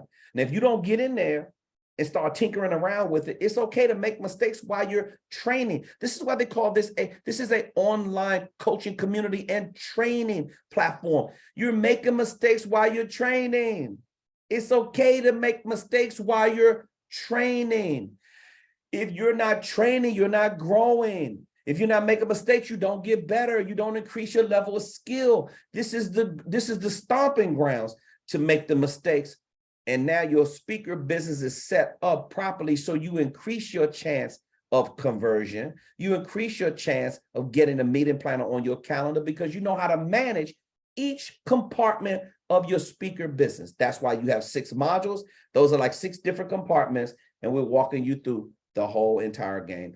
Joe Johnson, we're going to end this Q&A with you. Thank you so much for your patience, Joe. It's been a My while. man. How are you, man? Nice to hear I'm you. good, man. Good to see you too. Yeah, I've had a standing call until today. We moved the meeting at this time every week. So I'm going to be planning to be on here a lot more. Cool. Things are good, man. A couple things I have, just 2 quick questions. One, as it relates to a gig I have coming up this week, which I'm super excited about. And 2, as it kind of relates to that. Mm-hmm. Can you hear me? Yeah, I hear you. I just said take your time. Okay, cool. Yeah, final question, but just take your time. I'm rocking with you. Cool, man. Cool. Yeah, good to be here, man. Good to be tapping back in. Good to see you. Good to hear your voice. And dude, I just want to say something real quick too. Like that, dealing with those fires and those kind of operational things, God bless like Austin on your team. And, I have some people that help me operationally, but it's so true, right? It's like, it literally could be the smallest detail. And you could be driving yourself crazy, but it's like your job as a CEO is to make sure that fire is put out so that thing keeps running, right? And the machine keeps running. So I just love that point and, love to hear that wisdom and all your wisdom. So my first question is, first of all, I have a speech this Thursday, which I'm very excited about, doing a college down here in Texas, and is a mental health speech. So that is, an area that I've spoken to before. And, I'll talk a little bit more about my thoughts and kind of niching down and continuing to put my marketing efforts towards that as sort of a mental health, leadership, wellness-based speaker, right? Now, with that being said, I'm feeling really good about it. I kind of have my own speech preparation process when I have a gig. I have given this presentation before, obviously with each presentation, you're evolving, you're optimizing, you're putting in specific things that are relevant to that organization. But I would love to hear your thoughts on how you go about preparing professionally as a professional speaker for an engagement so that, by the time you get up there on event day, it's just like, you're ready to rock. Yeah, absolutely. That's a great question.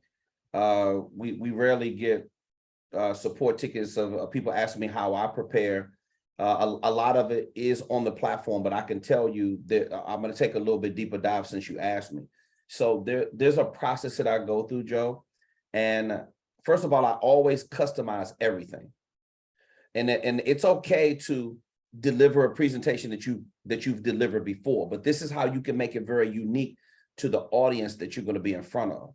I have a lot of my speaker associates, a lot of my friends, they're real big in sales. Like they may not charge to speak. They may not charge a company to speak, Sure. But then they go and they sell 250,000 from the stage. Sure. Speak to sell. Yeah. Speak to sell. So it's a lot of speakers that are just like that. And that's the model that they follow because they sell so much from the stage. You're They'd be losing money if they took a fee. Yeah, exactly. Yeah. You talking about paying them 25 to 50K, they're gonna make 250K Right. by selling products. So what I always say, how you make the presentation customized. Number one, I want you to jot this down. Always find out what the theme of the event is. So let's say, for instance, Joseph, Joe, your signature program or your title to your speech coming up is how mental health can improve your leadership position. Yep. Right? Or how mental health can make you a better leader, or how having better mental health can make you a better leader. Right? So if the theme of the conference is we got to look on the brighter side of success. So then I'm going to take the theme of the conference and roll it into the dynamic of my presentation. I may even take the theme of the conference and create a title, a customized title around my mental health and leadership and whatever the theme of the conference is. You got it? Got it. Yep. That way, going in, they know that I'm doing something that's specific to their group. I always do a very thorough needs assessment. And in that needs assessment, I may spend 20 minutes or a half an hour with key figureheads in that organization. The number one question I ask them, Joseph, before I hang up the phone, are there any sensitive issues or things you've been going through on site as an organization that we need to absolutely stay away from? I need to know that right now, because whatever those things are, those little buzzwords, those little things that cause too much friction, I am not going to put any of that in my presentation. Now, why do I ask that question? Why is that so important? Because you could assume that some little joke that you think is funny, and I've seen speakers fall on their ass and right on their face because they don't take the time to ask these questions. I've seen speakers use inappropriate humor that if they would have just asked the question prior to, they could have just taken that joke out. See, what you think is funny may not be funny to a person who's going through it because they're going through a unique corporate culture. Am I making sense? Joseph, you still there? Yeah, sorry, I had to unmute myself. I was writing that down. Yeah, 100%. I mean, man, particularly as it relates to the topic of mental health, right? Yes. It's like that can get, and I always say too, because we do mental health. We have speakers in the college based on sexual assault awareness. I'm like, hey, we want people in the room. Like, we want someone from the counseling center in the room.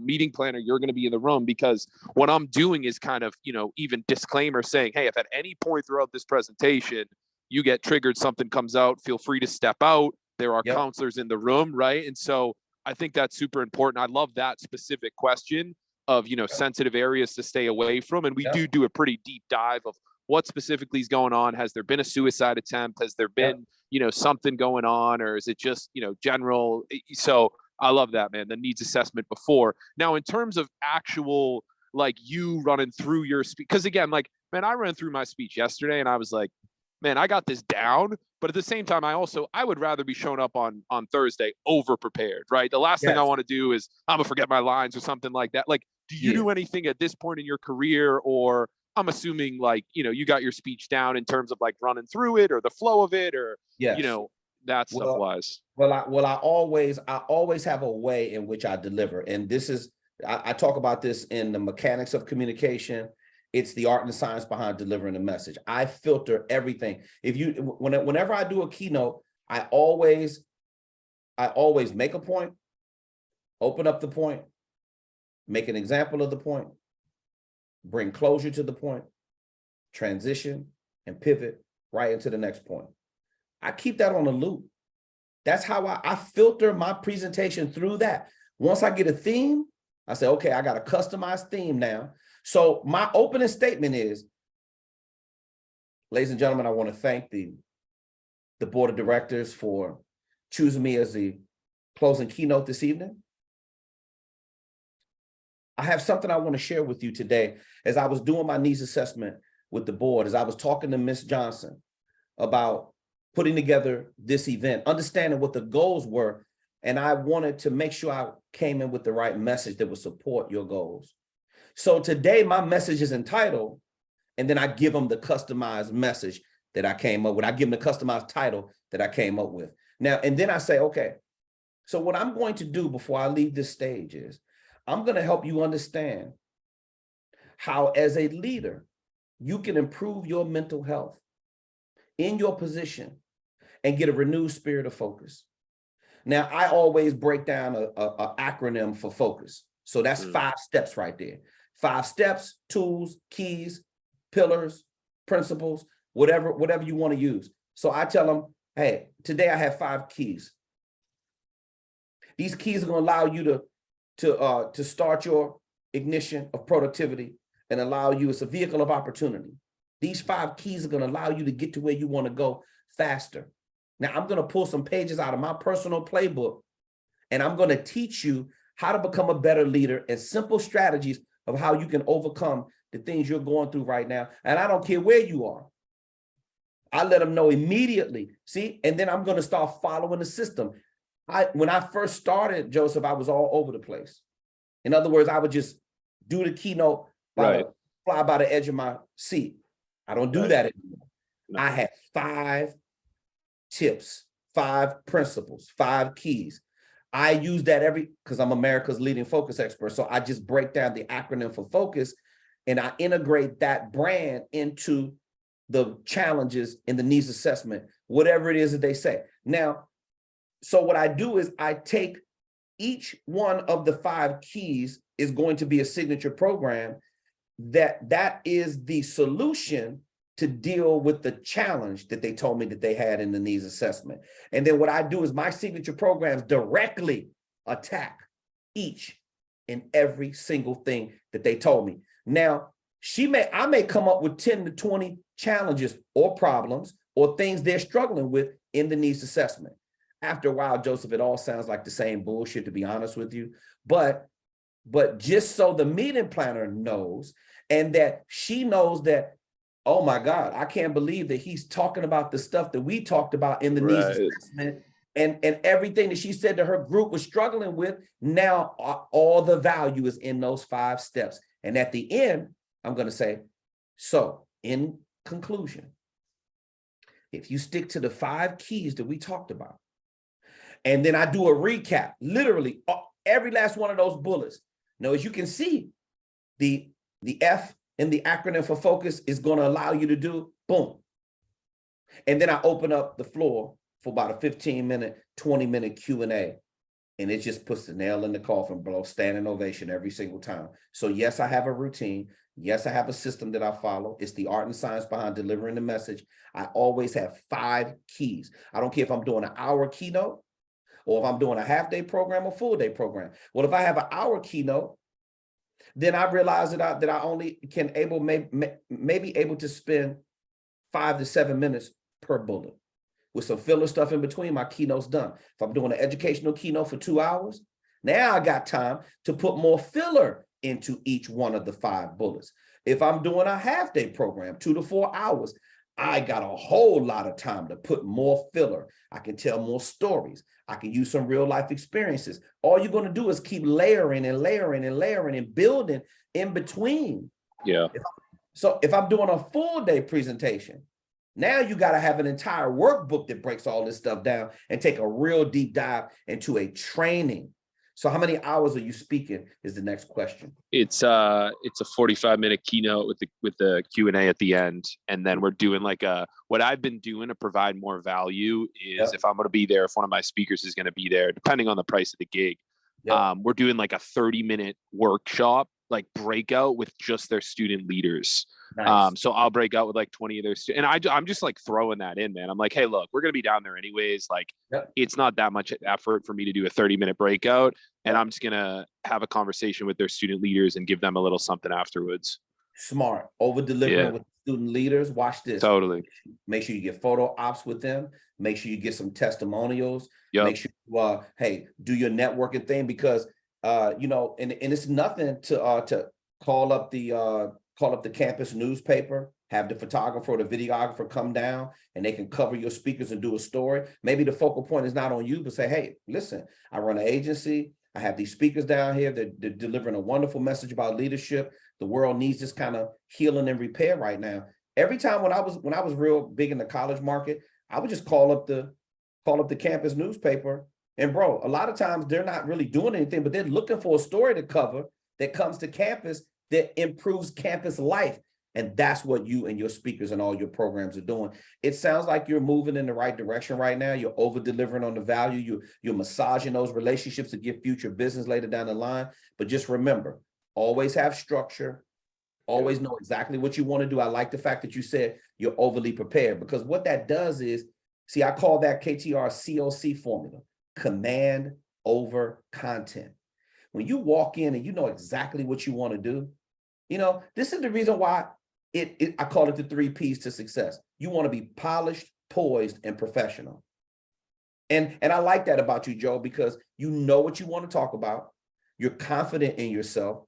Just like I just shared with Joseph. You're only thing you were missing, and it's because you're still in your 20s, you're just missing those finite details. Once you learn those little nuances, bro, you're going to be dangerous in this industry because you're going to see that it's going to not only make you a better speaker, but it's going to make you a better entrepreneur. So remember, details matter. Details matter. Remember, always pay attention to the theme, not your theme. Figure out what their theme is for the conference. What are they trying to accomplish? And then roll that theme into the title, As soon as you get that title, that customized title, let them know right off the break. As I was putting together the bullets for my keynote, I was thinking about a conversation that I had with, and then mention that meeting planner's name, right? And then so today, this is what we're going to talk about. We're going to talk about how to get you from here to here.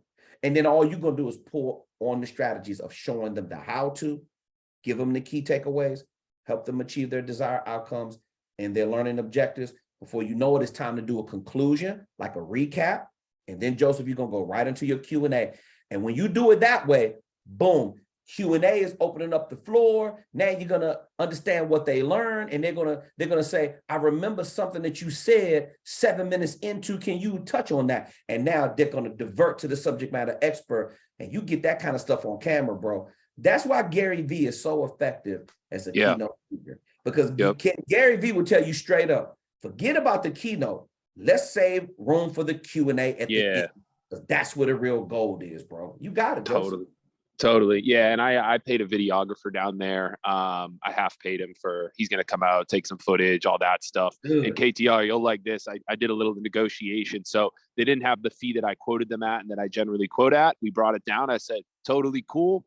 Only thing I would ask is each of you, 2 meeting planners, be able to give me a video testimonial if everything goes well afterwards. And that you consider, one of our speakers for your event in the fall, because they run a hazing prevention thing in the fall. And so that's what I did from a negotiating perspective. Here is a question for you, right? And again, I want to be respectful. I know we're coming towards the end of the call. No, take your time. Take your time. We're still within the bandwidth. No, take your time. Cool. So here's where I'm at, man. Like, look, I got another mental health gig in March. I got another mental health one that I'm probably closing on Wednesday for April. And again, like when it comes to niching down in marketing, like there's a couple different ways. And I've talked to our friend Aaron about this. It's like, dude, mental health's huge right now across everyone I'm talking to. It's like, it's one of the top topics, right? Whether it be in the college space, some of these corporate conversations I'm having.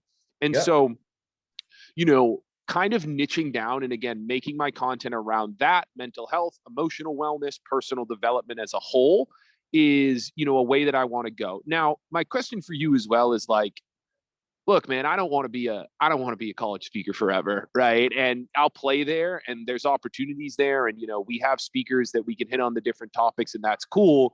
At the same time, it's like, dude, I also have Aaron on my speaking agency roster. And like, dude, Aaron charges a lot and I want to get him and some of our other speakers like high ticket association gigs, corporate gigs. Right. And so, where I'm kind of struggling is, here's my thought process. Like it's just penetration, right? We've done one association gig with one of our speakers at the end of last year. I have had conversations with people. We're running some more cold email stuff. I'm starting to get some leads in the association and corporate space. And I've had conversations and we've run some deals, for these higher ticket, $15,000, $10,000 deals for some of our speakers. We haven't closed, many of those yet. But I guess, my thing is like, how did you make that transition from college to some of those higher state, like, to those higher gigs and getting into that space? I'm starting to feel more confident of like, man, I could go into a corporation and run this talk and customize it towards them and give a lot of value. How did you do it? And then I'd love to hear your thoughts as well of like, man, I have a conversation with a lady tomorrow about potentially one of our speakers for next September. And I'm honestly just going to be like, look, like if you guys can get a crew together, I'll do something for free virtually. I'll waive my fee and do something for free virtually just to provide you guys with value because I want reps in that space. And so I know that's kind of a loaded question, but how did you kind of make that transition? And as myself, as well as the agency as the whole starts to expand beyond the college and get into that space, how would you recommend kind of doing that from a marketing, branding, sales perspective? Okay. All right. That's a great question. It's an excellent question. This is why I love it when seasoned professionals like you show up. You got all that young energy. You're very driven. You're hungry, and you're out there in the marketplace. And you're learning every day, and you're growing your brand. Okay. So let me go back and let me turn the clock back a little bit. So when I was coming out of the youth market, speaking to kids, and I was trying to find my way out of the faith-based market because the income was inconsistent and they weren't they weren't paying me the money that I wanted. Then I started to see that the college market, you know, if the lower that you price yourself, then, you know, especially the smaller colleges, maybe not the D1 schools or the bigger universities, they will really not have the budget. So I had to learn what that game looked like. And then once I got over there, I said, well, the money from the college market is better than the youth market speaking to kids, unless I was speaking at a major conference, but I still hadn't learned how to market myself properly. So I didn't have a database, where I could literally flood the market with an email campaign or a direct mail campaign.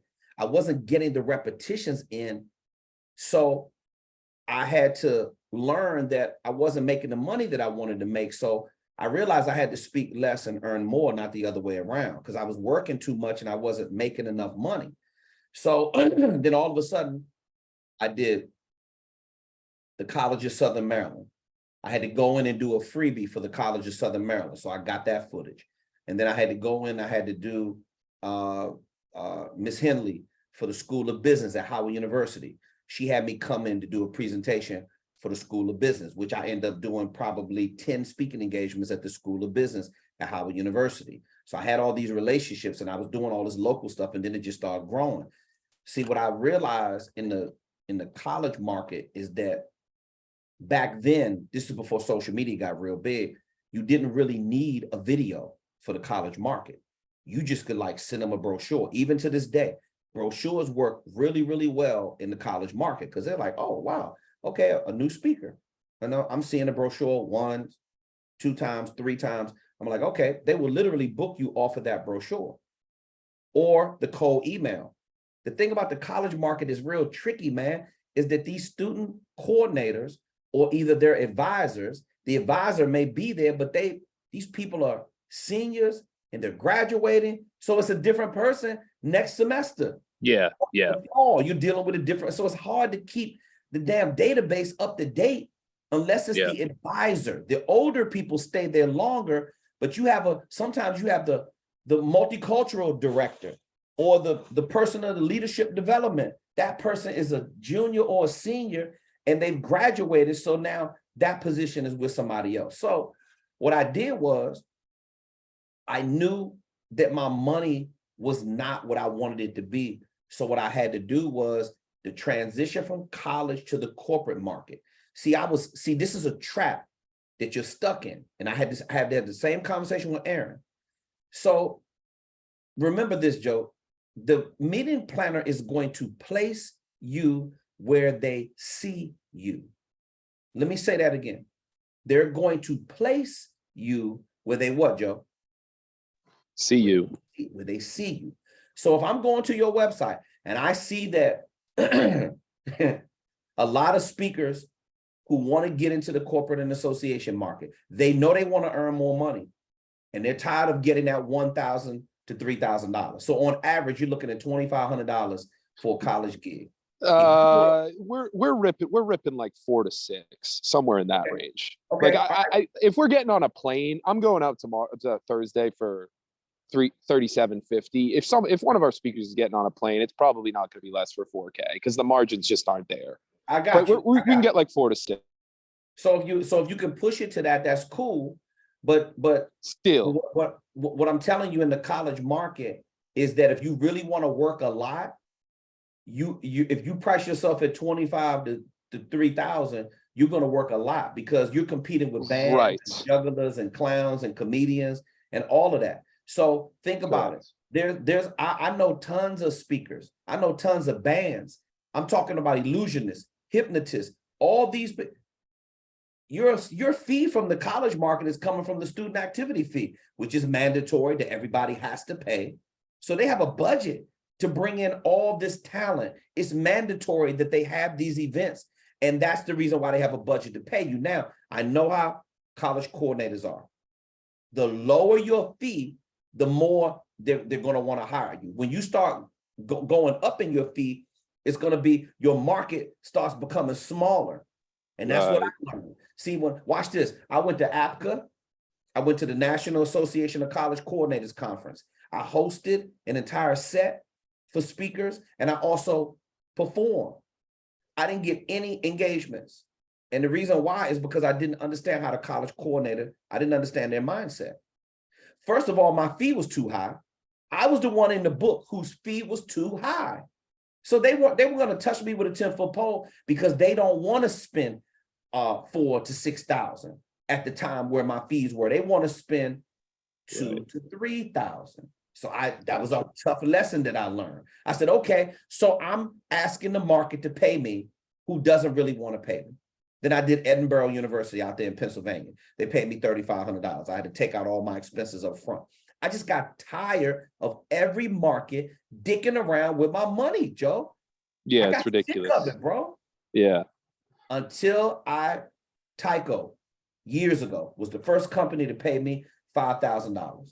I should have asked for more, but I didn't know how to ask for more. That's the first company that paid, that didn't bitch and complain about paying me the $5,000 plus the expenses. That was just a short drive to Pennsylvania, no problem. But I started learning that when I started to watch this, sometimes you have to gear down, stop accepting business from another market, and it may go dry for a little bit, but you got to start dumping more effort into the corporate and association market. Also, too, just like I told Aaron, bro, take more pictures with suits on. Yeah. Do some photo shoots with suits on. Start getting in front of business professionals. And then get different kind of content. And then just slowly start cycling out of your transition, unless you absolutely have to stay dedicated to the college market, which some speakers are. I know some speakers, husband and wife teams, they travel all around the country, and they do the value of how to reduce sexual assault after spring break. Yeah, I know. Like same thing with the high school market, dude. I know people who clean and they love it. They clean up and they love it. And like, I think honestly, man, like I've been hanging around and like, and by the way, dude, you got Aaron, like he's dialed in his website, he's dialed in his demo reel, like all because of you. And he's like, dude, I got to wear a suit now. And so, yeah. He's a machine. You know why? Totally. Because he understands. See, he listens and he understands. Joseph, I'm just being real with you, bro. Just like I was with Aaron. You watch this. You're way too hungry. You got way too much drive. You're way too smart. It hasn't hit you yet, but when it hits you, I'm tired of them underpaying me. See, you got to get into the corporate and association market, because not only do they have the budget to hire you, but now you're getting content. See, if you're going to get told no, you need to get told no by a person who controls the bigger budget. Yeah. And that's what Aaron's learning, even if they don't have your fee sometimes. I just helped Aaron put together that deal with Chobani Yoga. They didn't pay at the top fee, but the bottom line is, I said, Aaron, I know it's a take it or leave it kind of deal, but don't you want that logo on your website? He was like, yeah. See, I had to help him understand sometimes taking less is winning. I took less from the Pittsburgh Steelers, NFL and Heinz Field and PSSI Stadium. But boy, did I win big on the back end because I got that content. That is one gig that I listen, I literally had to get upset with them. And I was ready to walk away from the deal. But then I got some sense. And I told them, no, I'm not doing it for that amount of money. They end up adding more to it. And they called me back about 3 days later after cooler heads prevailed. And I said, okay, you know what? I'm going to give you credit because you gave me a call back. They called me back. It was still some shit, but I took it. I took it because I saw the bigger picture. Listen, Joe, you have to start getting more repetitions in and getting told no by people who control bigger budgets. And it's going to change your life, bro. Totally. You can still offer that when you're not doing the corporate market. I'll play there, man. I'll play there for a little bit. Yeah. I'll play there. Let me ask you this. This is a simple question, because it's a paradigm shift. How many up and bats are you creating? How much outreach are you doing to the corporate and association market? Just be real with me. Yeah. So I could break it down for you. We're making at least 100 calls a day across college association and corporate. I have started, and Aaron is helping me Cold email, we're probably sending about 200 to 300 a day. I am slowly ramping that up, buying more domains and that stuff. And here's the thing, KTR, I don't know if Aaron's told you, he sends like 1,000 plus, and he is absolutely dialed with his cold email. And so he's helping me scale that up, which has been super helpful. That's where he gets 90% of his business. So I'm sending more emails. Austin talked to him. Austin said that guy is crushing it through cold email. Yeah, he's a stud. He's a stud. Because he understands it. And watch this. He's sending out 1,000 a day. Yeah. So watch this. That's why he's getting, man, Aaron sends in support tickets all the time. Yeah. Talking about how his business is changing and how, hey man, I got this other deal. Hey, what do you feel about this deal? Do you think I should take it? He's watch this. He's working out all the final kinks of understanding the corporate market. You know why? Because he's increasing his up at bats. That's how you get that bigger dollars. Well, believe me when I tell you, he's gonna be huge before the summer, bro. Oh, dude, he already is, man. He's a beast. And this is like the last question that I have is like, so I'm gonna do some free gigs, right? Because we're doing LinkedIn. Like my VA has hit people with HR on LinkedIn every day, and I've had conversations. And so here's my plan. Mm-hmm. I'm gonna offer some free ones to the people that I've talked to. I'm gonna get some free, virtual association corporate stuff, and just get some footage and get that going, get the logos. What wins in that market? Because look, like cold calls like work in the college market. It's tougher to find that data. What wins in terms of getting those volumes of conversation up? Is it cold email? Do you run ads? Like, are you having conversations through running ads to yourself as a speaker? Or is it like double down on cold email, follow Aaron's lead? Like that will lead us to having more conversations in that space. Okay. So I'm going to tell you right now, just being straight up with you, Facebook used to have us by the balls, and it is not the smartest platform to be running ads. I'm not taking anything away from Facebook, but it's if you don't have they're really friendly to software companies.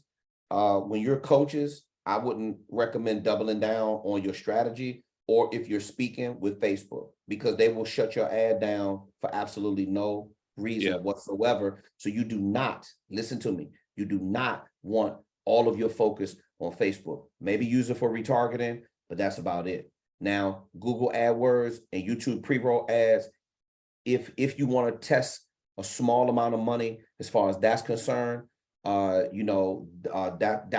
been very effective for us over the years. But there's nothing that's working like cold email right now to fill up the calendar, and there's nothing working like Neva Identify. You're talking about acquiring an ad. If you run a Facebook ad, that's $10 per lead. With NevaIdentify.com, you can acquire that lead for 40 cents per lead.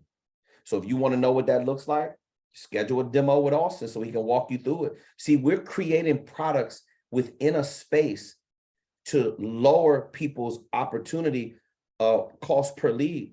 And that cost to acquire that lead is when you're running paid advertising. I mean, there's really, when you reach a level of mastery the way we have, there's no need to spend money on the ads unless you want to. Now you can do a mix if you want, but bro, there's nothing that's getting us a return on investment like what we have right now.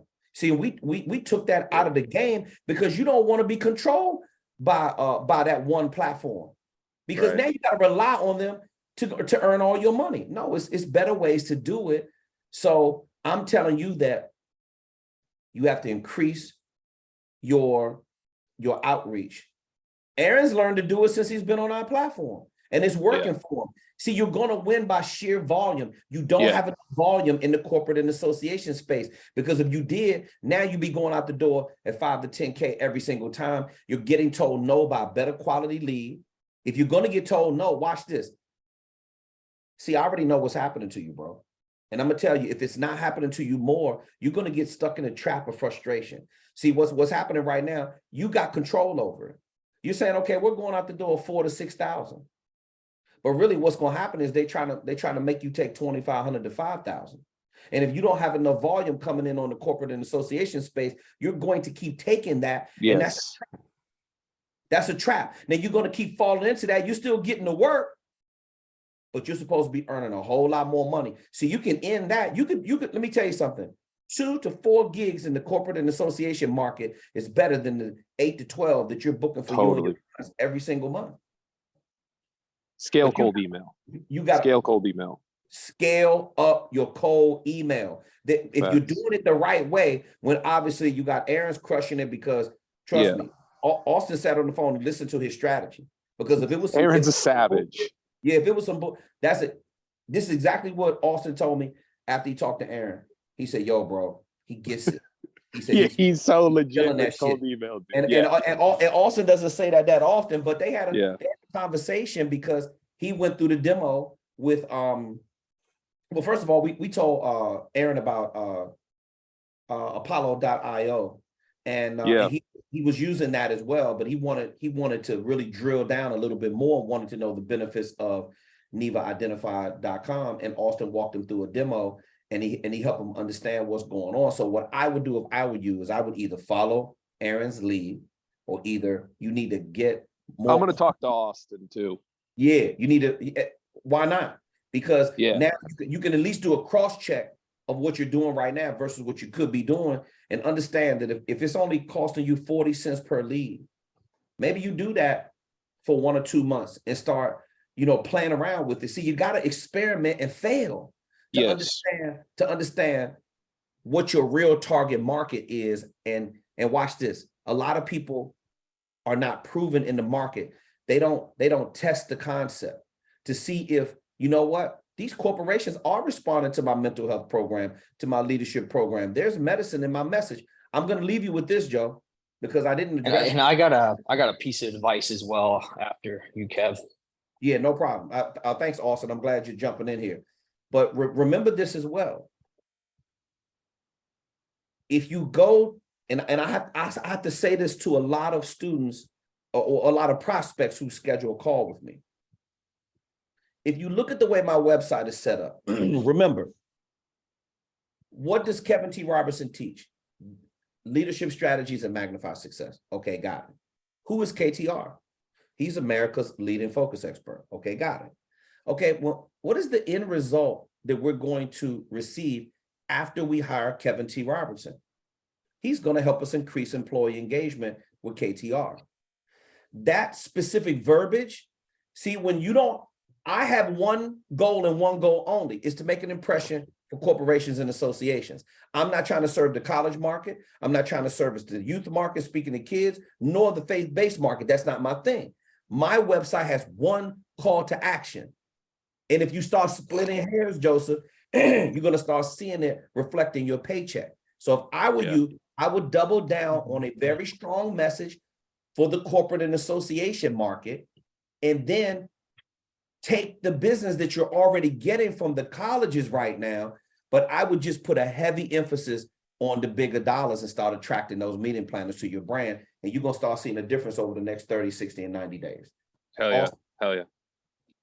Yeah, one other piece of advice I recommend. I know Aaron is, you're both scaling up the cold email by adding more new domains and kind of sending a lower volume, 30 to 50 from each of them. And that process is really good for consistency, and you want to keep that running. Something that has been working tremendous for us is in the last couple months, and has really ramped up our call volume, is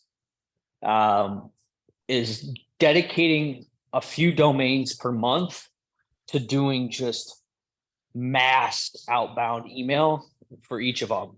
And now, obviously the open rates are lower, deliverability is lower, but you're able to get a way higher throughput of calls than doing the kind of consistent, scalable approach. So I recommend both. Just buy a couple extra domains and try it at least.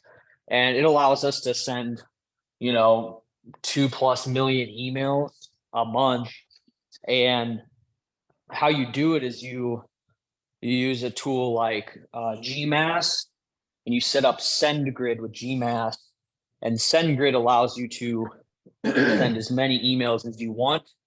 And you could, if you use Gmass, you can kind of make the process more automated and personalized. So we'll send, 200,000 emails at a time, or send an email every week to 200,000 people. And, they'll be shot out immediately, and then it'll automatically do follow-up to all those 200,000 people if they don't reply. And we'll do that like once a week just to kind of ramp up the call volume and, alongside the kind of daily consistent flow of leads that we have. And that allows us, the whole process is less than $1,000 a month in total cost for all the software and the leads and everything. And, we get over 500 calls booked on the calendar a month.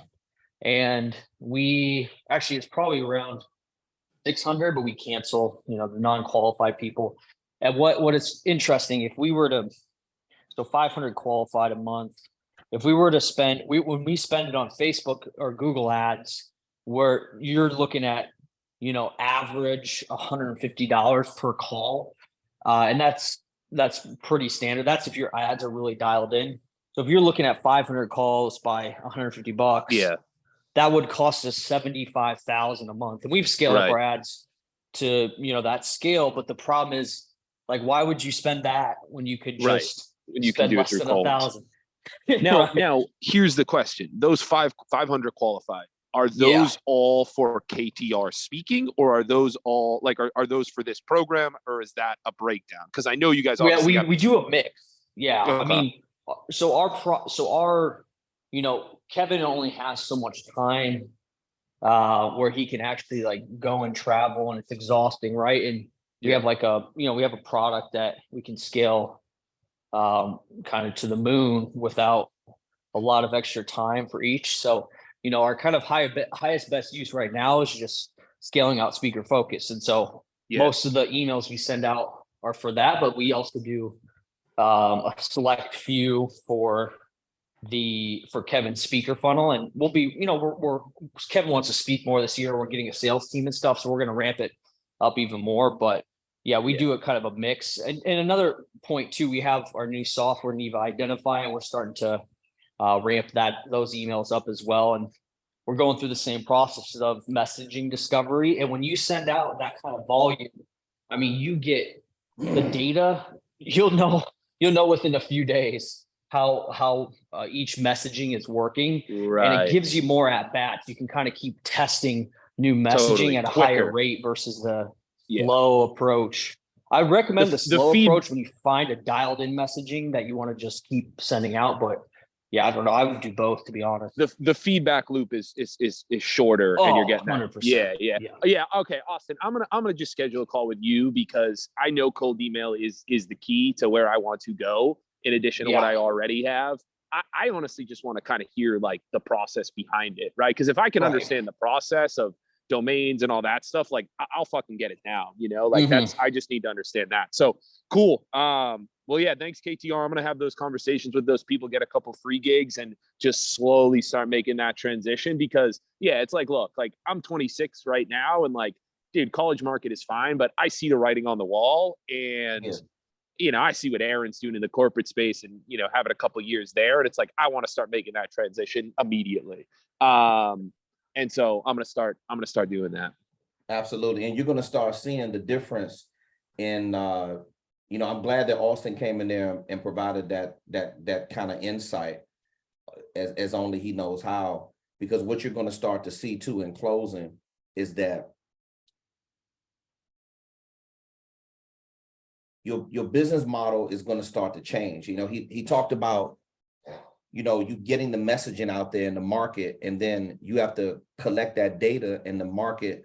You have to, now you have what they call a proof of concept. But what I've seen this process work every single sales funnel that Austin has touched. And we've set a lot up for clients. Remember, we ran a consultancy before we even launched the sales funnel. So we had to get we had all these different products. When you've managed over $100 million in paid advertising the way we have, and you learn a lot about how to move product online, in specific speaking, coaching, and consulting services. I don't give a damn if it's rubber dog shit out of Hong Kong. If a sales funnel needs to be set up to move those products, we understand the back end of how to make that happen. It doesn't matter if it's for your speaker business, or if it's for your coaching program, or if it's for consulting services. This shit works at a high level no matter what you're selling. That's what you need to understand. It's the system. See, the good part is the system, bro. The good part about managing a sales funnel is that when you have a system, it works everywhere. If you look at anybody who's tracking all kinds of money, they have a back-end system set up the way me and Austin do, and they have somebody either like Austin who's knowledgeable, because he's not the only one who knows how to operate that level, but all the top guys, they all understand what Austin knows. Because this guy's out there making a whole lot more money than us. And I'm not trying to make it all about the money, but here's what I am making it about. And I'm going to put a cherry on top. You do not reach a level where your sales funnel is converting. Converting prospects into revenue does not happen unless you have a very strong lead flow. Because when your lead flow dries up, your whole business can get shut down. We've seen it happen before. And you don't want that. What you want is, you want to ramp it up, predictability and consistency, Joe. That's what it's all about. So now you got to go out and do exactly what you see Aaron doing. Why do you think he's pushing out 1,000 emails a day? Because the problem that he had, he was not getting enough market penetration in the corporate and association market where the people were paying the higher fees. If you're going to get told no by somebody, get told no by somebody who controls a bigger budget. And then watch this. Maybe you only need to get told yes 4 times a month at 10,000 times 4. That's 40 grand versus getting out of the $3,500 to $10,000 range of, I'm not saying you're there right now, but a lot of speakers are stuck right there. And all they got to do is change the market. That's it. And you're capable of doing that. Don't let your age fool you. You're driven enough, you're qualified enough, and you're smart enough, and you understand how to deliver value. And that's what's needed in the corporate and association space right now. Start making the transition, send in support tickets, schedule that call with Austin, and keep getting your knowledge base up. All right. Appreciate it, man. Thank you, brother. I will be here on the calls more weekly. I'm going to start sending in support. Austin, I'll schedule that call soon. Consistent lead generation. The key to consistent revenue is consistent lead gen. That's it, man. That's it. Thank you, brother. If you master that part, and we're going to end it right here. If you master that part, I don't promise it to you, I guarantee you, you will start seeing the type of figures in your bank account go up that you need. All right. Now, that was a nice session. I love it when we finish up the Q&As and it all goes down like that. Now, that would not be possible for, your unique perspective and you sharing with us, and you putting us in position where we can serve you at a highest level possible. Remember the things that we talked about in this Q&A. We talked about degree of difficulty. What is your degree of difficulty? Are your goals becoming more difficult for you? Remember, increase your level of skill, and then it will allow you to manage the degree of difficulty in a better fashion. Remember, sales funnel management, you've got to ramp up your unique up at bats. You've got to increase the volume. And you've got to learn how to increase that volume, because you just don't go from 0 to 60 managing a sales funnel. You got to warm up your sales funnel. You got to warm up the audience. You got to test these campaigns. You got to get your phraseology and messaging on point. You got to make sure your sales funnel is constructed and built the right way. This is why you send in the support tickets, because Austin will tell you exactly what is wrong with your sales funnel, why it is not converting, why your outreach needs to be improved, what your level of volume is, what was your phraseology and messaging. If you're not getting leads on your calendar, there is a reason why, because let me tell you something, there is enough to go around for everybody. And once you understand how to ramp up those leads and get that calendar full and properly qualify those prospects that are coming into your sales funnel, because you do not want to put everybody on the calendar. They simply are not qualified. Maybe they don't have the budget. Maybe they're not a good fit. Maybe they don't have the right temperament. It's a lot of things, but the ones that you do get on the budget, now you're winning by attrition. See, a lot of leads equal the number that you need to pour into that sales funnel right? To get them on your calendar. And then your conversion rate at the bottom is the ones that are actually paying money for your professional services. Once you get it down and you understand it like we understand it, I mean, it's just really routine. It's waking up every single day, just managing your sales funnel, and just, again, you could turn it up, you could turn it off. It's like a faucet. You know how you turn your faucet? You push the handle up and the water comes through real high. Well, you can get your sales funnel to do that. I mean, it's just gushing out leads. But guess what? Let's say we want to go on vacation. I can say, hey, Austin, I need a break. Well, guess what he does with the handle? He can pull the handle down, and now the pressure and the lead flow slows down. Or if I say I want to shut this motherfucker all the way off, boom, I can shut it off. But if you want to make money, you don't even need to push it up all the way. Just get it ramped up more than what it is right now. But you got to learn how to do that first. And this is what we're here to help you with. Your cost per lead matters. All right. You want to spend as less money as possible to get that qualified lead. And again, you don't want these other platforms having you by the balls and controlling your destiny. You want to have more control. And this is why we created Neva Identify, so that you would have more control at a lower cost per lead and still have a quality prospect that is opting into your sales funnel. On behalf of the entire team at speakerfocus.com, I want to thank my brother and my family, Auston Troyer, for his expertise in the area of leading us in the area of being our CTO. And it is an absolute pleasure to be your CEO, always bringing you the higher level knowledge to grow your speaker brand. Keep your head down, keep doing the work, face your fears, and increase that degree of difficulty. We'll see you right here, same place, same time next week. Thank you so much for your attention, your support tickets, and all the love and support that you show us. We appreciate it.